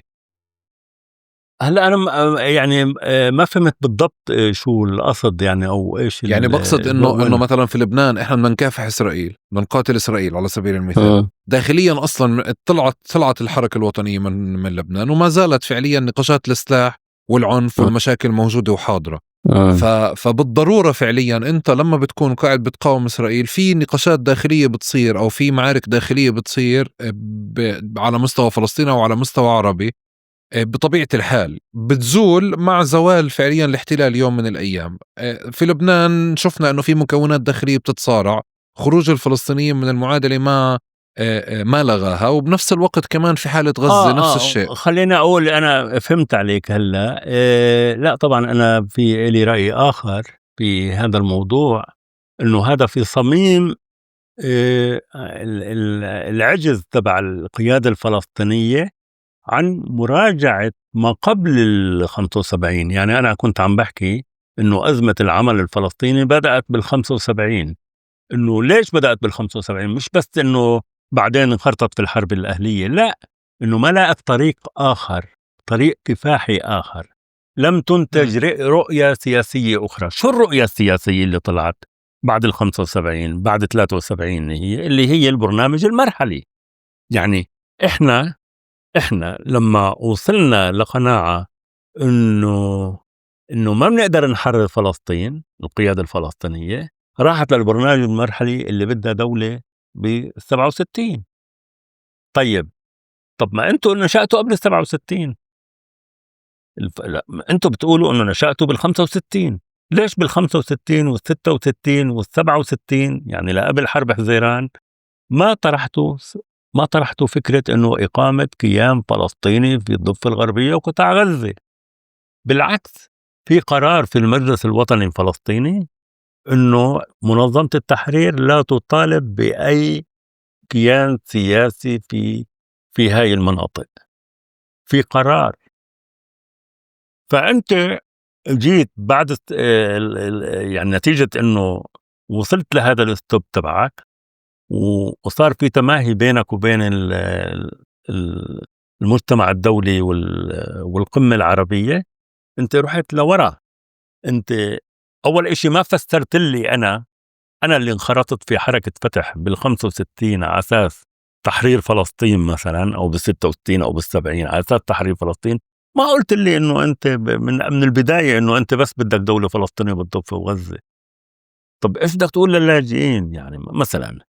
هلأ طبعًا أنا ماني ضد إنه يقولوا بدنا دولة فلسطينية، بس إنه أنا هاي مش نقطة، يعني في إشي آخر لازم ينحكى، يعني لازم يكون في قول آخر. إنه وأول إشي كان لازم تفسر للفلسطينيين ولقواعدك وللشعب الفلسطيني إنه ليش أنت انتقلت من سردية النكبة لسردية الاحتلال، من ملف 48 لملف ال67. لازم تفسر، تحكي ليش. قولوا يا أخي ما طالع بإيدنا وهيك بيطلع بإيدنا، هذا واحد.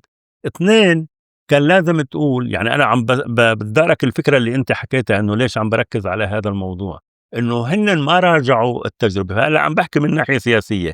2 بدل ما تقول إنه أنا بدي دولة فلسطينية في الضفة الغربية وقطاع غزة وإنه كذا، وتضرب السردية المؤسسة لهوية الشعب الفلسطيني القائمة على النكبة، وبالتالي من هون بلش على فكرة التصدع بالجسم الفلسطيني، كان على مستوى شعبي أو على مستوى الفصائل. إنه لأ، أنا باجي بقول يا أخي أنت مو بدك تتعاطى مع الوضع الدولي؟ طب الوضع الدولي بيقول لك دولة مواطنين. أنا باجي بقول يا أخي أنا أوكي ما بقدر على إنه أحرر فلسطين، بس أنا بدي مساواة، بدي دولة مواطنين، بدي أنا حقي أنا أكون مواطن على هاي الأرض. إنه باروح لفكرة وإحنا ما عم نجيب شي من عندنا، ما أنتم طرحتوا بال69 بدءًا من ال69 فكرة الدولة الديمقراطية من النهر إلى البحر. ليش ما رجعت لهذا البرنامج؟ ليش طلعت من هذا البرنامج؟ طيب ما أنا ما باقدر أحرر فلسطين، وما باقدر أحرر فلسطين بالعنف، وما باقدر أحرر فلسطين نتيجة موازين القوى. إذًا أنا باتحايل على هذا الموضوع، ما باتنازل عن سرديتي كشعب فلسطيني، إنه فلسطين للشعب الفلسطيني. لأ، باروح إشي آخر، لشعار آخر باقدمه للعالم، وهذا الشعار بتقبله العالم، لأنه هو العالم اليوم اللي هو عالم غربي عم نحكي قائم على دولة مواطنين، دولة المواطنين الأحرار المتساوين. فأنا باقول للعالم يا أخي أنا ما بدي مثلك، بدي يكون دولة مواطنين. فبنرجع لشعار الدولة الديمقراطية. هلأ هذا ممكن ما يتحقق طبعًا أو إلى آخره، بس هذا كان على الأقل بيحافظ على وحدة الشعب الفلسطيني، بيحافظ على الإجماع الوطني الفلسطيني، بيحافظ على الوجدان الفلسطيني، على السردية الوطنية الفلسطينية. أما أنت رُحت من يومها صار في هذا الخلاف والانقسام الفلسطيني. إذًا هذا بالشق السياسي. ليش النقد؟ من ناحية أشكال النضال أيضًا، من ناحية أشكال النضال يا أخي الكفاح المسلح وصل لهذا المستوى. أنا باجي بعدين مثل ما رجينا حكينا عن لبنان، باجي بعد ذلك باعمل مؤسسات للشعب الفلسطيني، باعمل جامعة فلسطينية يا رجل، باعملها بلبنان، باعملها في دمشق، باعملها في قبرص. على فكرة في دمشق كان في مدينة التعليمية لأبناء شهداء فلسطين، علي الحلال ظلت عبارة عن هيكل عظمي، هيكل موجودة مباني، مرة بيعملوا فيها معهد ومرة بيعملوا فيها هذا، لكن هيكل ممكن تتحول لجامعة. هذا في دمشق. في لبنان باعمل جامعة، لك يا أخي ما باقدر أعمل جامعة لا في لبنان ولا في الأردن ولا في مصر ولا في سوريا، باروح باعملها بقبرص مثلًا، باعملها بمالطا. إنه باعمل جامعة فلسطينية، باعمل تلفزيون فلسطيني مثل عادة الخلق يعبّر عن كل الشعب الفلسطيني ويخاطب كل الشعب الفلسطيني بكل الأماكن، باعمل جريدة فلسطينية، باعمل مؤسسات اقتصادية فلسطينية، باعمل مؤسسات اجتماعية فلسطينية. ما نعمل هذا الإشي. يعني بس إنه بدنا نشتغل كفاح مسلح. يعني هي المشكلة، إنه صار في طغيان للعمل المسلح وتشكيلات العمل المسلح على الشعار الفلسطيني، على الوعي الفلسطيني، على العلاقات الداخلية الفلسطينية، وعلى الكيانات السياسية الفلسطينية. هي المشكلة اللي أنا حبيت أحكي فيها. طب ومن مكان تاني كمان في نقاشك على قضية السلاح دخول العمل المسلح في أي سياقات، على سبيل المثال زي لما ذكرت الشيخ جراح. ثانية ذكرك أستاذ ماجد لقضية الشيخ جراح هو بنطبق على الانتفاضة الثانية، بس هو العمل المسلح دائما نخبوي، يعني صعب جدا يكون شعبوي. فأنت بالأساس إذا طوال الوقت بتأكد على الشرعية وأنه هذا واحد من الأدوات، واحد من الأدوات اللي إحنا لازم نقاوم فيها الاحتلال. لما برجع للانتفاضة الثانية، أنا بذكر فعليا لما كنا نروح على الحواجز وكنا نطلع فعليا يعني أو كانت تطلع التظاهرات اللي موجودة في طول كرم، وبتذكر دخول السلاح. باللحظة اللي دخل السلاح كل الشعب رجع على البيت، يعني باللحظة اللي صارت فيه العمليات. طبعا فبقصد طبعا لسه أنا عم بحكي ما قبل قضية التفجير، يعني لسه إحنا مش عمليات العمليات التفجيرية، لا إحنا بنحكي على قبلها اللي هي بداية بروز العمليات إطلاق النار على الشوارع الالتفافية، على المستوطنات واستهداف المواقع العسكرية. الناس رجعت على البيت.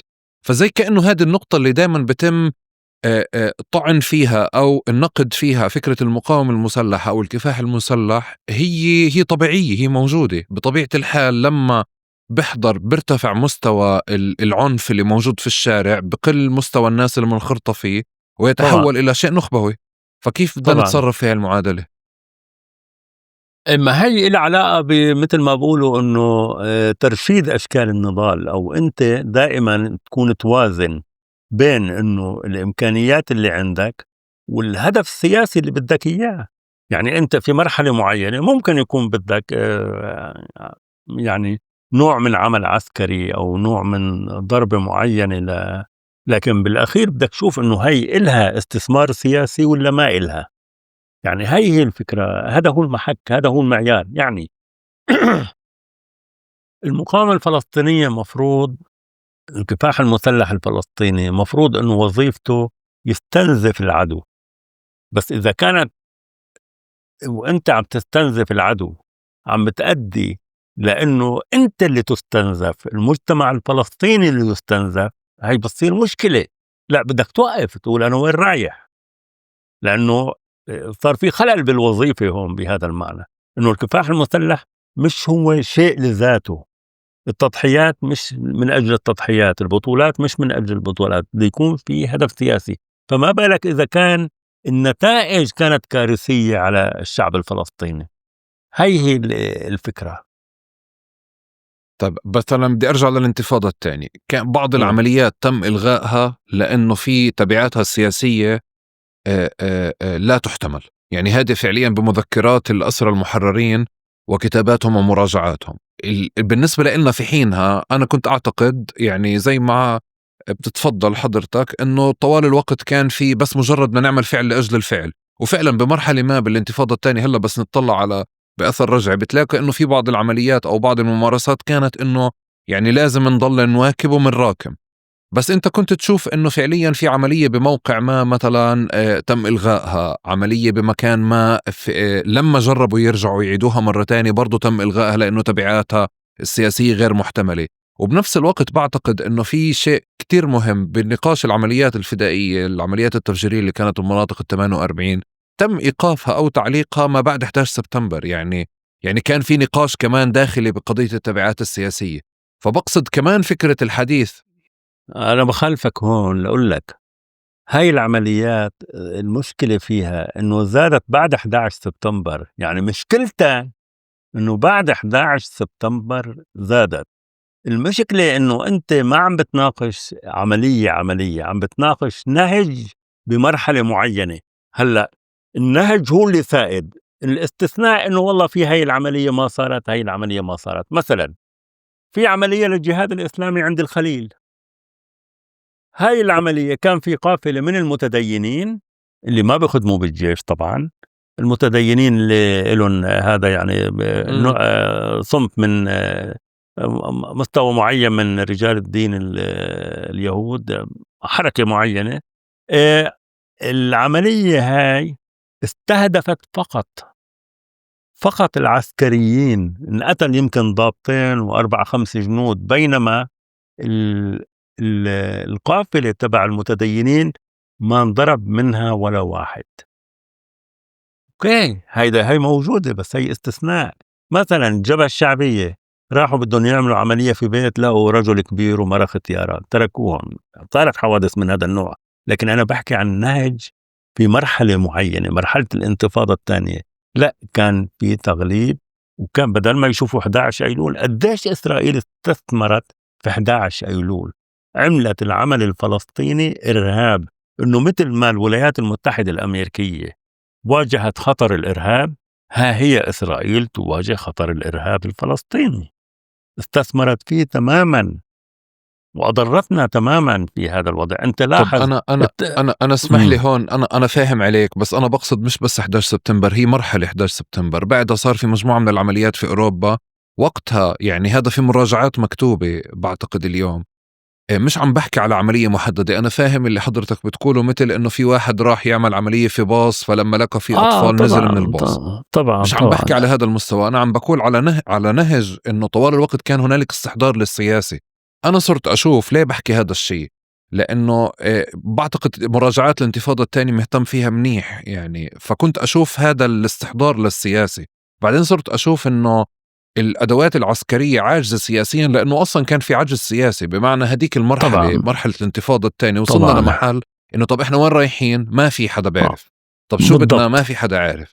فأنت بتصفي هلأ لما تناقش الأداة بحد ذاتها بالضرورة بدها تطلع فعليا يعني النقاش جدواها السياسي في مشكلة أو في تعقيب طبعًا. أو تعليق، بس ما بتعلق بالأداة، بتعلق بالحالة كلها. طبعًا. الأمر يعني هو إحنا عم نحكي اليوم عن محصلة عمل. وعلى فكرة أنا هذا الكلام مش حكيته، مش هلأ عم بحكيه، أنا في عز دين الانتفاضة الثانية. أهم دراسة إلي عن العمليات التفجيرية الاستشهادية في بال2002 بمجلة الدراسات الفلسطينية، دراسة يعني، وبالأرقام والإحصائيات وبكل إشي. فمن ذلك الحين يعني بحكي عن هاي المسألة، لأنه أنت بدك يعني مثل ما أنت عم تحكي إنه الفكرة مش بدك تناقش حادثة معزولة أو مسألة صارت هون أو مسألة صارت هون، أنت بدك تحكي عن النهج اللي عم بدير الانتفاضة الثانية، يعني لوين أخذت الانتفاضة الثانية. يعني هي الحكاية اللي بدنا نشوفها. انت عامل مقارنة وبتحب كثير الانتفاضة الأولى يعني، وتقدمها دائما كالنموذج، وأنا بالنسبة لي هي 5 سنين في تقارب يعني. دائما أبحث عن الانتفاضة الأولى لما فيها من جوانب مشرقة ممكن ندور عليها لقدام. بس بعتقد أيوة. كمان أنه التركيز على الانتفاضة الأولى والمبالغة عليها وطعن ما بعدها من مراحل ما شوي في يعني بعتقد في شيء مش موضوعي، لأنه كان في ظروف مختلفة في الانتفاضة الأولى. الفلسطينيين كان شكلهم غير، الحركة الفلسطينيين كانت غير، إسرائيل كانت غير، الجيش الإسرائيلي كان غير، الفصائل والتنظيمات كانت غير، وكمان في عوالم خارج سياقنا الفلسطيني بتتعلق بكل نقاشات اليوم، حضور الفرد على حساب الجماعة، تراجع الأحزاب وتراجع التنظيمات والحركات في كل مكان. فإحنا اليوم لما طوال الوقت منضل نستذكر فكرة نموذج الانتفاضة الأولى للشيء المشرق فيه اللي هو انخراط شرائح واسعة من المجتمع بالعمل النضالي، اليوم بشوفه فعليا أنه عم بتم استحضاره بأماكن غير موضوعية لطعن بالانتفاضة الثانية، وثنائية الانتفاضة الأولى والثانية بشوف فيها شيء مش موضوعي. هي مش هيك المسألة، هو ممكن تبدو هيك، مثلا ممكن في التباس إنه تبدو هيك المسألة. لا، المسألة مش هيك. المسألة إنه هو هاي المحاججة بتيجي كرد على محاججة أخرى بتقول طيب شو نعمل، إنه هذا هو الخيار المتاح لنا. فأنا بقول لهم إنه لا، مثلا في الانتفاضة الأولى كيف كنا نقول إنه الانتفاضة الأولى عظيمة ونفتخر فيها؟ طيب ليش نسينا الانتفاضة الأولى؟ مش لأنه أجيب بقول هلأ ظرفنا بنفع للانتفاضة الأولى، لا، هلأ ظرفنا ما بنفع لشيء، عمليا ما بنفع لأي شيء. لا عندك بنية حركة وطنية، اليوم بنية حركة وطنية متهتكة، ما في إجماع فلسطيني، مخيمات اللاجئين اختفت. احنا في وضع على فكرة في تهديد وجودي، يعني انه انت اليوم بالضفة الغربية عم بصارعوك على كل شبر. انت بتقدرش تعمل اليوم انتفاضة على الغرار الانتفاضة الأولى بالضفة الغربييه، بيكفي انه يقطعوا المي عن رام الله، المي بس يقطعوها عن رام الله. قديش بيعملوا تهديد للفلسطينيين برام الله، مدينة رام الله اللي كل الناس فوق بعضها. تعرف انت اكثر مني يمكن بهالموضوع. ف انا ما بقول انه هلا يعني، بس انا بقصد انه الشعب الفلسطيني مفروض عليه يفكر، القيادة الفلسطينية تفكر انه ما هي الاشكال الكفاحية الانسب اليوم لكل مرحلة، بناء على الامكانيات الذاتية، بناء على المعطيات الخارجية العربية والدولية. نشوف شو ممكن نعمل، ايش ممكن نعمل اليوم. هذا هو اللي احنا ما في عندنا تفكير، ما في عندنا نقاش، ما في نقاش فلسطيني، لا في المجلس الوطني الفلسطيني ولا في مراكز دراسات، ما عندنا شيء. مين عم بتناقش من الفلسطينيين؟ القيادة مع مين بتناقش؟ مع مين بتحكي؟ القيادة بتروح بتناقش الدول، بتحكي مع الدول بس انه بدنا دولة فلسطينية، بس على الصعيد الداخلي مين بيناقش الشعب الفلسطيني؟ او الفلسطينيين كيف بتناقشوا مع بعض؟ احنا ما عندنا جريدة نحكي فيها مع بعض. عندنا جريدة مثلا في الأيام هي جريدة محلية، أنا بعتبرها محلية، يعني إنه بعدين ما في ناس بتناقشوا مع بعض، كل واحد بيحط مقالته وانتهى الموضوع. ما في عنا مراكز تفكير، ما عنا شيء. فأنا ما بقول إنه بدنا نعمل انتفاضة أولى، كيف بدك تعمل ولا تاني ولا ثالثة ولا رابعة؟ ما حتى اللي كانوا يقولوا مثلا، بعض الناس يقولوا إنه الانتفاضة الثالثة جاية، أقول لهم وين يا عمي، وين الانتفاضة الثالثة؟ كيف بناء على شو هاي الانتفاضة؟ كتير ناس من سنوات، يعني من سنوات بعدهم بيحلموا انه بده يكون في انتفاضة ثالثة. كيف؟ هاي مثل ما انت حكيت، لا فتح بقيت فتح كما هي، ولا السلطة بقيت مثل ما، ولا منظمة مجلس وطني فلسطيني قديش له ما انعقد؟ مرتين انعقد في من يوم اوسلو، من واحنا من 93 لليوم مرتين انعقد، ب 2009 و2000 عفوا 2006 و2018، اللي كان يعقد كل سنة أو سنتين لما كانوا برا. منظمة التحرير تلاشت تقريبا، تهلكت، بس أنه يتم استحضارها أنه هي الممثل الشرعي الوحيد، وأنه هي الشرعية، وأنه يا حماس إذا بدك تدخلي لازم تدخلي تعترفي بمنظمة التحرير ومبادئ يعني أنه ما في عنا يعني مين، وين هي اليوم الجبهة الشعبية والجبهة الديمقراطية ومش عارف مين، شو دورهن؟ هاي المشكلة. طب اسمح لي شوي نرجع أو نوقف عند 6 أكتوبر، ما بدنا نروح 7 أكتوبر هلا. تفضل. 6 أكتوبر بداية النقاشات اللي أنت بتحكي عنه، بدنا نستحضر فعليا كيف إسرائيل أصلا تغيرت وكيف صارت تبطش أكتر وتتغطرس أكتر. في عنا نموذج موجود في غزة اللي هي مسيرات العودة، تمام، واللي هو نموذج مشرق عظيم جنن. جرب المجتمع الغزي أنا بنظري حتى يطلع من توبه، يعني كان كتير صعب إنه يتخلى عن فكرة السلاح، رغم أنه هذا المجتمع معسكر ومجيش. وبذكر فعليا هيك مقولات بعض القادة أنه مش قادر يستوعب كيف بنطخوا أولادهم، يعني اللي دربوهم وهم أو فعليا اللي موجودين معهم هم مش قادرين يحموهم، يعني أنه اشتغلوا سنين على السلاح هذا عشان يحمي أولادهم وهم قاعدين ببعتوهم لهذا المنطق. بس بالصورة العامة تم تقديم هذا النموذج كشكل نضالي آخر اللي هو أوسع شامل بتنخرط فيه شرائح كثيرة وكذا. إسرائيل بطشت، وبذكر فعليا بأيام يعني سودة من حياتنا اللي هو كان في عشرات الشهداء اللي استشهدوا بيوم واحد، ورغم غير الناس اللي أصيبت بإجرهم. هذا من ناحية غزة. من ناحية الضفة في مشهد آخر، حوارة بالنسبة لي مشهد اللي هو عملية صحيح.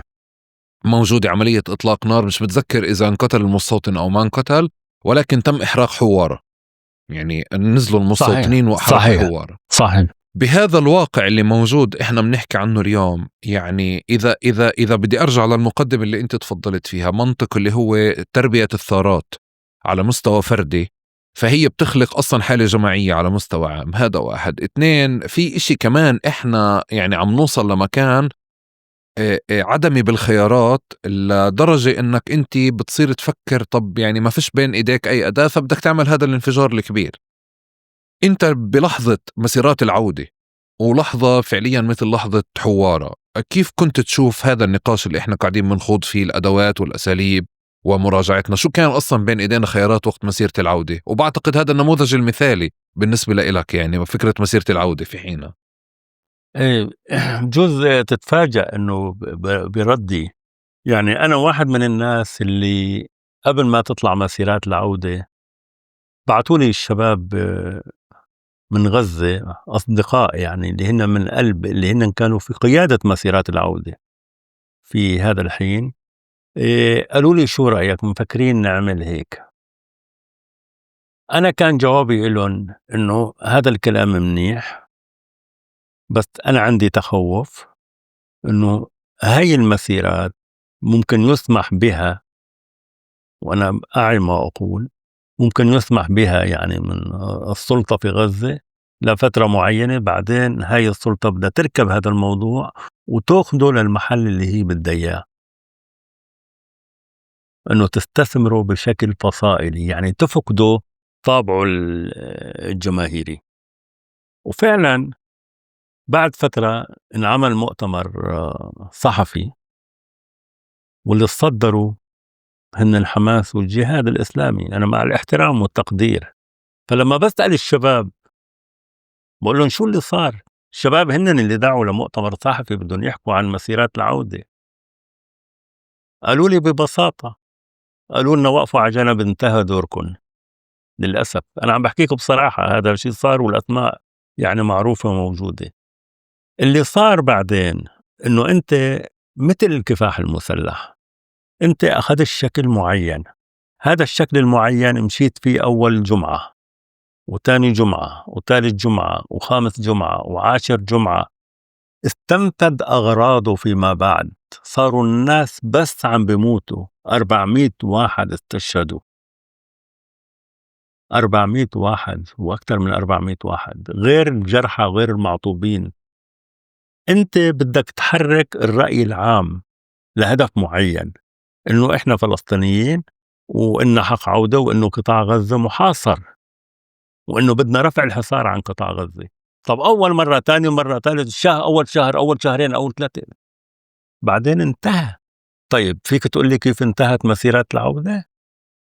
أوقفوها، حماس وقفتها. قبل ما نحكي كيف انتهت، لحد الجلسة أو الجلسات أو المزاج اللي تغير في غزة في الحالة التنظيمية للحالة، قبلها كمان كانت الناس بتستشهد، وكمان فعليا نفس النقاش تبع الكلف، انت كنت بتنزل على الجدار وهم بقنصوا فيك في اجريك، يعني طبعا كميات طبعا من الناس اللي صارت طبعا فعليا طبعا قاعدة طبعا. على العربيات.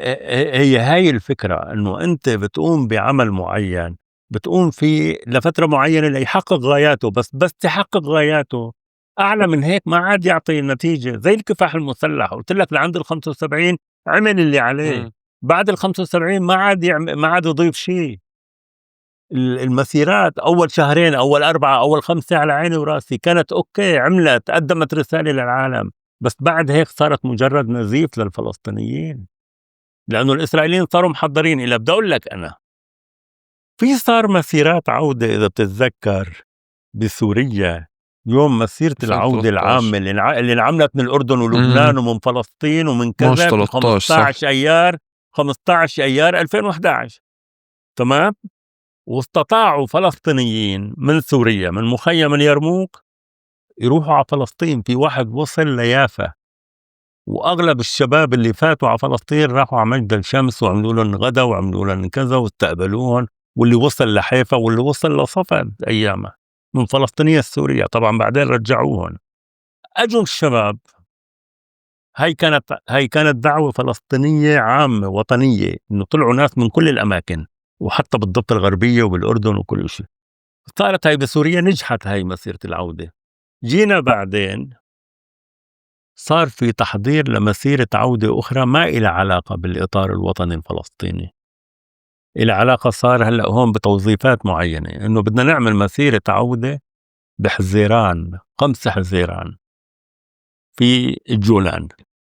طب ليش يا عمي ما صارت مسيرة عودة وكل مرة ما بتسلم الجرة؟ يعني هالمرة فاتوا شباب على فلسطين واكتشفوا إنه ما في حواجز وما في جنود إسرائيليين، على فكرة ما حدا منعهم، إنه في سلك شائك هيك شالوه وفاتوا الشباب.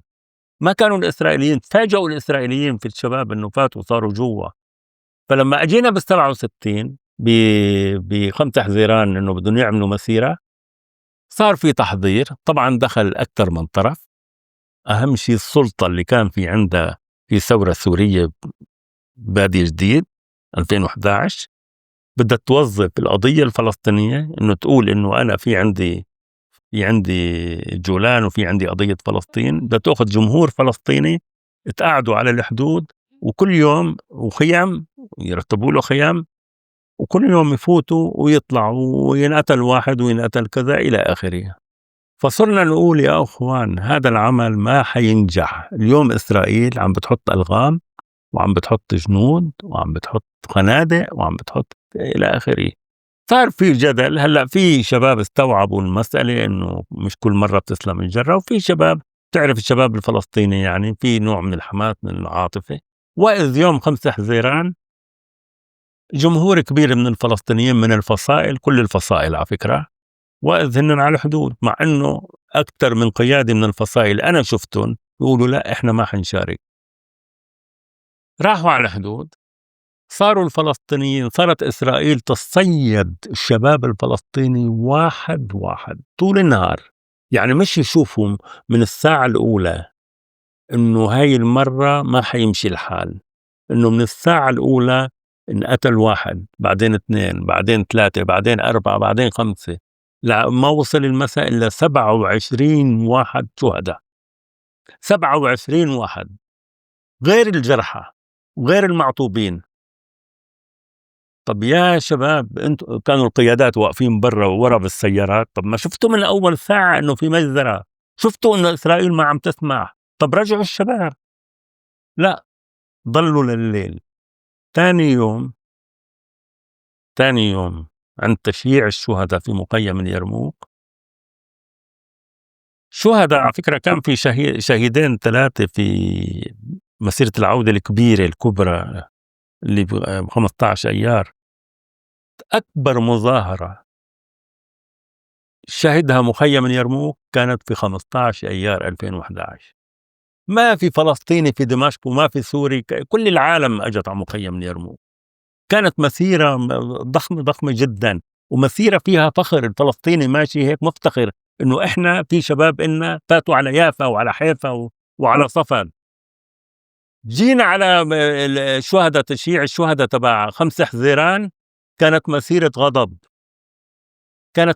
غضب. المخيم طالع، كل الفلسطينيين طالعوا في غضب على الفصائل. وصار صار في مشاكل كتيرة في هاي المسيرة.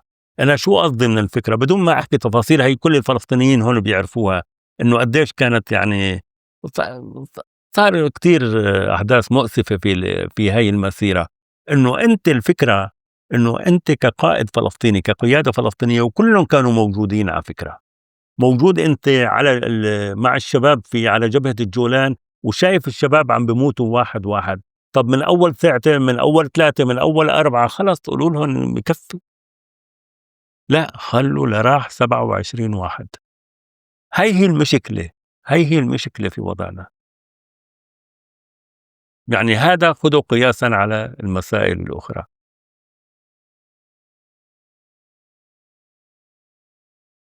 عنا لحظة 7 أكتوبر بتسميها أنت لحظة كاشفة. أيوة، أنا لحظة ما كلمة كاشفة كاشفة لشو؟ ما بستخدمها كلمة كاشفة، بشوفها بقراها بس ما بستخدمها. كاشفة لإيش؟ أنا إيش كاشفة يعني؟ أنا ما بستخدم هاي الكلمة، يمكن في تعبير آخر يعني، ما أنت بستخدم شو كاشفة. التعبيرات اللي بتستخدمها لا، أنا للحظة قلت 7 نكبة، أكتوبر؟ إنه هي نكبة جديدة للشعب الفلسطيني ستسبب. إمتى أنا من حكيت نكبة؟ البداية، من أول يوم، من أول يوم بناء على التجربة التاريخية للحركة الوطنية الفلسطينية، ولصراعنا مع إسرائيل، لرؤيتي لشكل صراعنا لإسرائيل مع إسرائيل، وكيف ممكن تكون ردة الفعل الإسرائيلية. ما إلى علاقة إنه والله الواحد عم بيعمل شطارة ولا كذا، لا، بناء على قراءة المعطيات والتاريخ وإسرائيل وطبيعة إسرائيل وشو إحنا وشو إمكانياتنا وإحنا مكشوفين في العالم. إحنا ما حدا معنا. مين معنا؟ حتى قطر اليوم هي ولا تركيا هن عبارة عن داخلين وساطات. ولا دولة معك، ولا دولة في العالم العربي معك. مين معنا؟ إحنا دخلنا معركة كبيرة، معركة إنه جيش لجيش، ومعركة تعتمد على روح قدرية وعلى إنه الملائكة ستقاتل معنا. وعد بإنه إنه الملائكة ستقاتل معنا. مش هيك كان خطاب محمد الضيف في اليوم الأول باللحظات الأولى من المعركة؟ خطاب محمد الضيف. طب ليه ما بتاخد الجانب الثاني من انه العملية كانت يعني عملية كبيرة وفشلت؟ ليه بتاخدها من فكرة انه عملية وكنا منعول على انه يعني ملائكة تقاتل معنا؟ لا هي لا، أنا أخذت لأنه أنا ما جايب الملائكة تقاتل معنا من عندي. أنا بحكي عن العقلية اللي أدارت المعركة باعتبار يعني بعتقد هذا على إنه مستوى الخطاب شيء تاني، يعني في شيء على مستوى الخطاب، في شيء على مستوى الممارسة. لا، في فرق بين ما تطلع منك على مستوى الخطاب أو مني إنه إحنا عم نحكيها هيك، وبين واحد هو عنده عقلية قدرية، يعني هو بنطلق من أيديولوجيا معينة، أيديولوجيا دينية. ومحمد ضيف مش واحد عادي يعني عم بحكيها هيك لنقول إنه عم بحكي، لا، هو ضمن تقديراته للمعركة إنه في هيك بده يصير. وهي إلها علاقة مربوطة بقبلها بمؤتمرات وعد الآخرة، وإنه وعد الآخرة إنه قرب انتهاء إسرائيل، والمقولات عن نهاية إسرائيل قربت، بعد كم ساعة ممكن ننهي إسرائيل، أو كم يوم ممكن ننهي إسرائيل. ومؤتمر وعد الآخرة اللي صار فيه توزيع إنه مين بيكون رئيس بلدية حيفا ومين محافظ يافا ومين، يعني في جملة إدراكات هي اللي عملت المعركة بهذا الشكل. بناء عليها طب بنفع تساعدنا نقرأ إحنا، بنفع هلا وأنت عم تحكي على مؤتمرات وعد الآخرة، بنفع تساعدنا نقرأ ما سبق؟ يعني أنت هذه اللحظة، هذا اليوم اللي أنت بتشوفه من بدايته كيف تتفضل وبتقول إنه كان نكبة، في قراءات سابقة لإله على مستوى غزة اللي بتخليك تستقرأ فعليا كيف الذهنية اللي كانوا بدهم يشتغلوا فيها، غير مؤتمرات وعد الآخرة. بس هو للتوضيح، مؤتمرات وعد الآخرة مؤتمرات اللي كانت تخطط لما بعد التحرير لتوزيع الغنائم بشكل إدارة المناطق المحررة وتوزيع الجمعيات والمؤسسات والكيانات الإسرائيلية اللي بدنا ناخدها. يعني كان هيك أظن طلع منه نسختين، نسخة أولى على مدار سنتين، صح؟ موجودة بمواقع حماس، وأنا حطيتها بكتابي اللي من نفق عيلبون إلى طوفان الأقصى. موجودة الوثيقة، هي من موقع من مواقع حماس، يعني مش موجودة بجريدة عادية. لا، موجود أصلا على يوتيوب كمان مؤتمرات وعد الآخرة، يعني موجود يعني الحديث فيها. ما في شيء مخبى يعني. أنا بحكي عن هاي الإدراكات، بس كمان بتستحضر تفاصيل أخرى، إدراكات أخرى ما قبل لحظة 7 أكتوبر ساعدتك تفهم اللحظة هذيك. طبعا الكلام عن إنه إسرائيل ممكن تنتهي، إنه إسرائيل في طور الانهيار، وإنه إسرائيل انتهت، مثل ما في عن نهاية أمريكا، إنه أفول أمريكا ونهاية أمريكا، وفي نهاية إسرائيل. ما هي كلها مقولات موجودة، يعني إيران ساهمت فيها طبعا، حزب الله أوهن من خيوط العنكبوت، إسرائيل أوهن من خيوط العنكبوت. يعني في مقولات، جملة مقولات هي اللي خلت هاي المسألة إنه تكون هيك بهذا الشكل.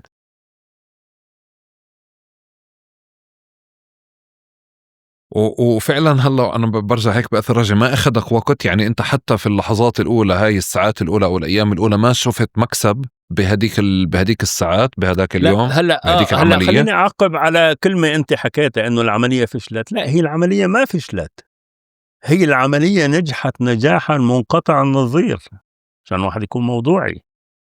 العملية نجحت.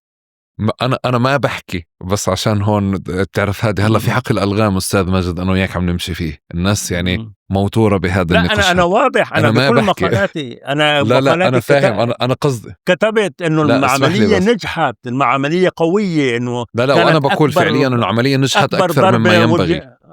لك اكبر ضربه وجهت لاسرائيل في تاريخها. هذا كلام ما في واحد يقفز عنه، بس انا بحكي عن الإطار العام لهي العملية، إنه أوكي العملية نجحت، بس المولود طلع ميت، ولدت كارثة، ولدت نكبة. اللي عم نشوفها اليوم وين قطاع غزة؟ هاي المشكلة.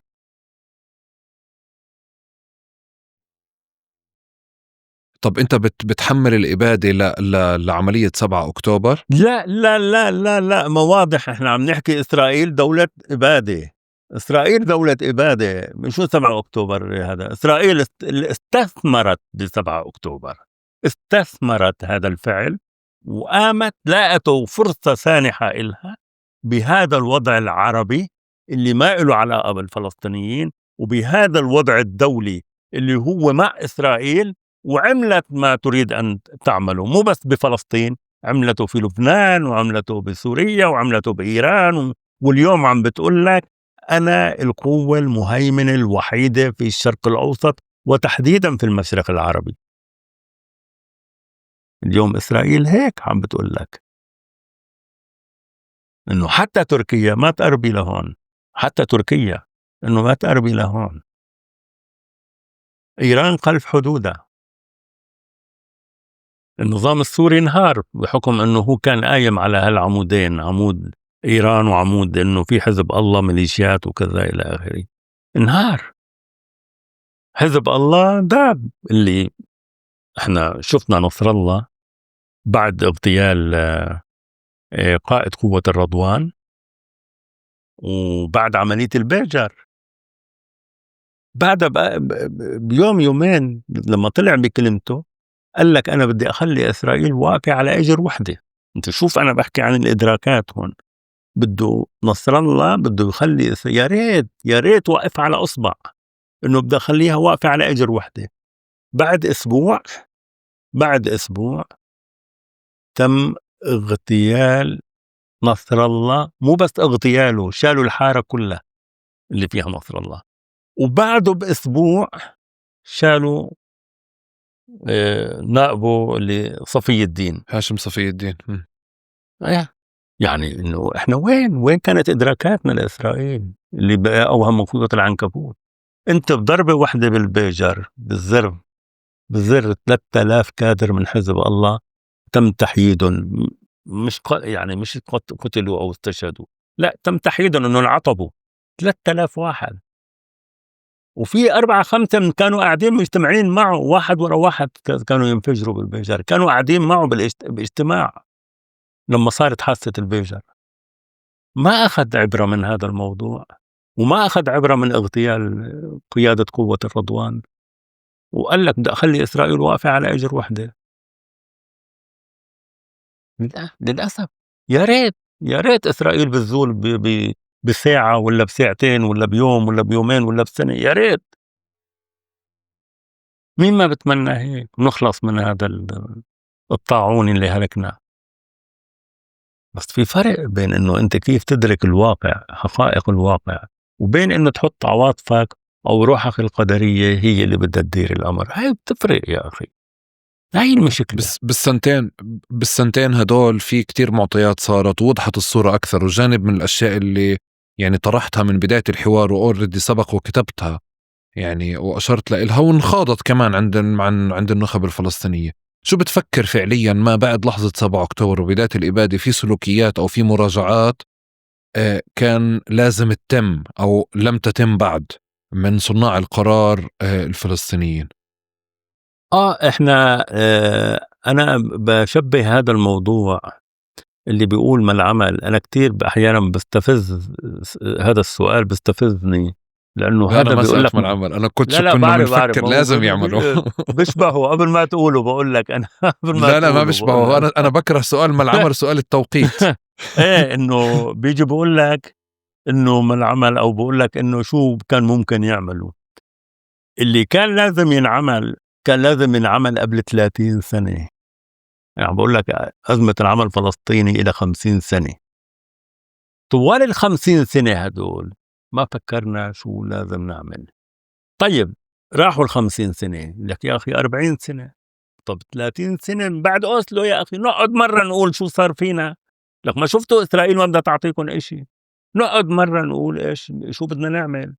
طيب 20 سنة، طب قبل 10 سنين، طب قبل 5 سنين، طب من عند الشيخ جراح تعالوا نشوف شو بدنا نعمل. ما حدا وقف يعمل إشي، ولا فصيل مستعد يحاورك، لا إلك ولا إلي، ولا فصيل مستعد يجتمع مع حدا. فأنا بشبه الأمر إنه إحنا بهاي اللحظة من عند طوفان الأقصى زي اللي راكب سيارة، والسيارة إما الشوفير يعني فقد السيطرة، أو إنه السيارة هي فراماتها ما عاد فيها فرامات وهذا ونازلة بوادي. شو العمل بالحالة؟ إحنا هيك صار فينا. إحنا اليوم في وضع لا نستطيع، ما في يعني هي حماس أكتر من هيك. بعد سنتين بتقول لك أنا موافق على كل إشي، بيجي نتنياهو بقول له لو وافقتي إحنا ماشيين بدنا ندمر غزة، وترامب مع نتنياهو والدول العربية وقفت تتفرج. هاي شفنا عمارة، أنا امبارح والله راح أتمزع وأنا عم بشوف هاي العمارة بناية مشتهى كيف عمالها تنزل، مثل ما بشوف الخيام كيف بناء ضخم، يعني معلم من معالم غزة عم بنهار زي علبة كرتون. والعالم الفضائيات كلها عم تعرض. ما في مظاهرة واحدة طلعت بالعالم العربي. هاي سنتين إلى غزة، إيمك من الحكومات، إيمك من الأنظمة. كل العالم العربي ما طلعت مظاهرة واحدة. بيطلعوا أفراد، شوف برام الله كم واحد طلع.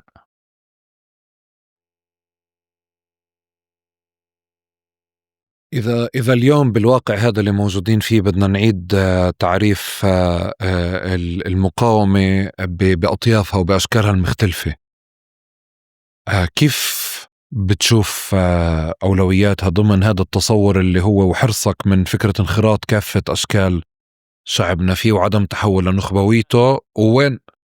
أول إشي ومن بعد إذنك وين بتحط العمل العسكري ضمن سلم الأولويات أول على مستوى إشي الأدوات؟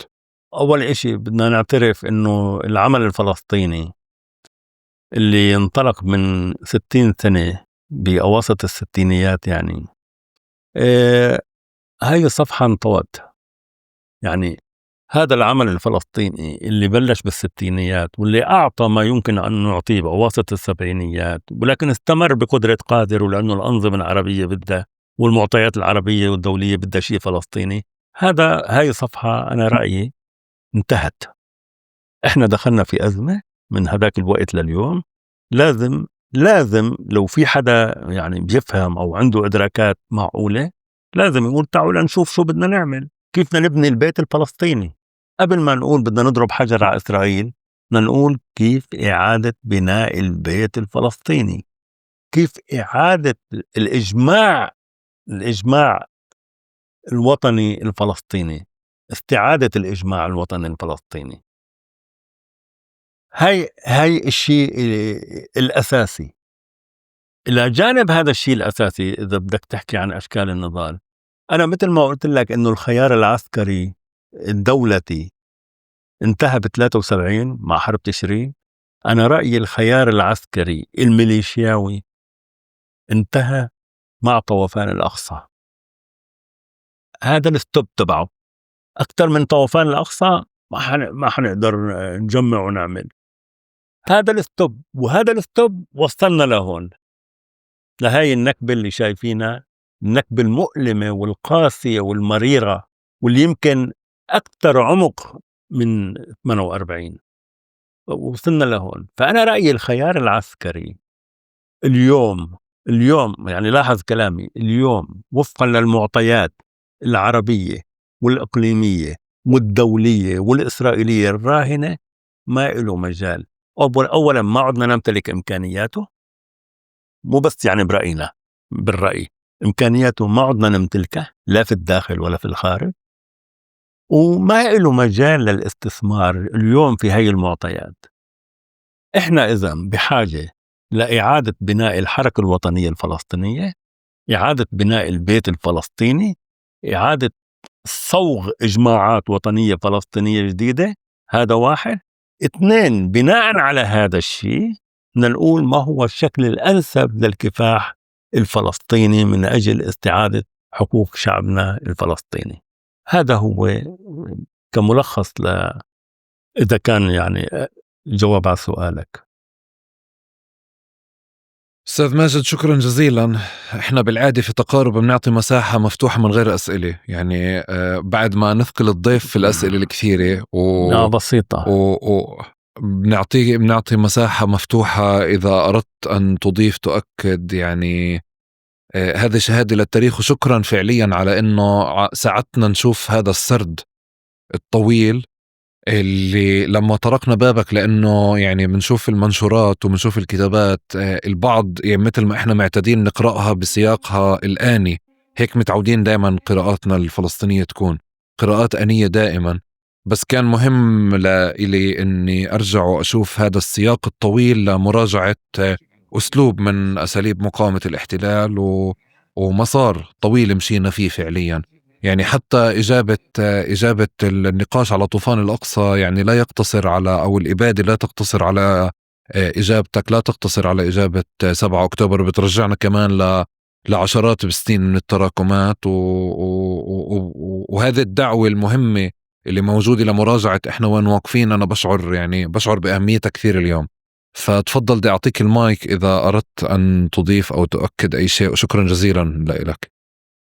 يعني شكرا كثير لك على هذا اللقاء وعلى الأسئلة المهمة والإشكالية اللي خلتني أنه أوضح كثير من وجهات نظر اللي قد تبدو أنها ملتبسة أو أنه غير واضحة، وأنه نتيجة قراءات سريعة ممكن الواحد يفهم الأمور غلط. ما فيك أنت في مقالة واحدة مثلا أنه تحكي وجهة نظر متكاملة. أنا وجهات النظر المتكاملة موجودة بكتبي، إن كان كتاب الثورة المجهضة اللي كتبته مثلا ب 2016، أو كان بكتاب فتح 50 عام قراءة في مآلات حركة وطنية، عم بحكي عن فتح وكيف أخذت الكفاح المسلح الفلسطيني، كيف بدأت وأين انتهت. إن كان بكتابي نقاش السلاح عن التجربة العسكرية، أو بآخر كتاب عن أنه انطفاء يعني من نفق عيلبون إلى طوفان الأقصى. أنا رأيي أنه برجع بعيد، أنه كفاح شعبنا ما واقف على فصائل معينة، لا على فتح ولا على حماس. هذا نضال طويل، طالما في شعب فلسطيني، طالما في قضية فلسطينية، طالما إسرائيل دولة استعمارية وعنصرية واستيطانية وإحلالية ودولة إبادة جماعية، هذا النضال سيستمر في مواجهة إسرائيل بهذا الشكل أو بهذا الشكل. هذا النضال يجب أن يخضع لاستثمار سياسي، إنه النضال هو الاستشهاد أو المقاومة أو التضحيات أو البطولات لا تكون من أجل ذاتها، وإنما من أجل استثمار في إنجازات سياسية. إذن هذا النضال بده يستمر.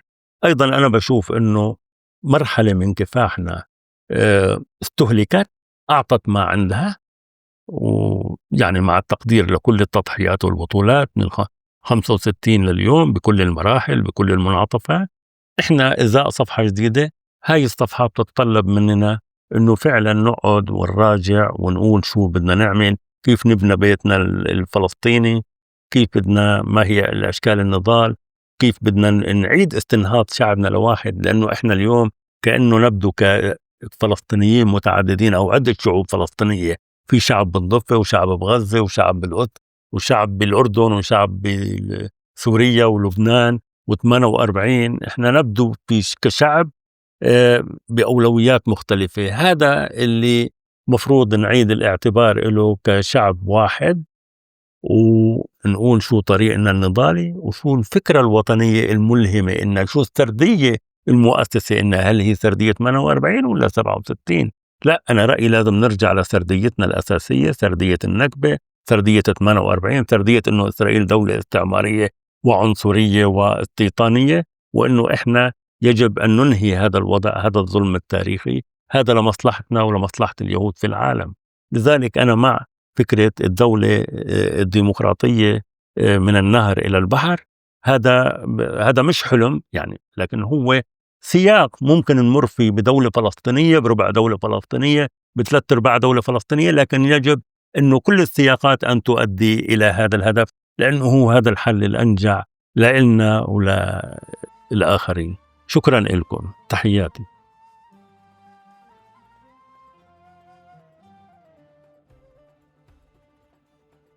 شو صار كأنه انقطع؟ لا تمام، احنا بضل مسجل عندك، ما في مشكلة. تمام انا كويس. يعني اذا خلصت الفكرة تبعتك تمام، انت خلصت خلصت الشكر؟ طبعا، خلصت طبعا، خلصت النهاية. طبعا يعطيك العافية. شكرا جزيلا لك.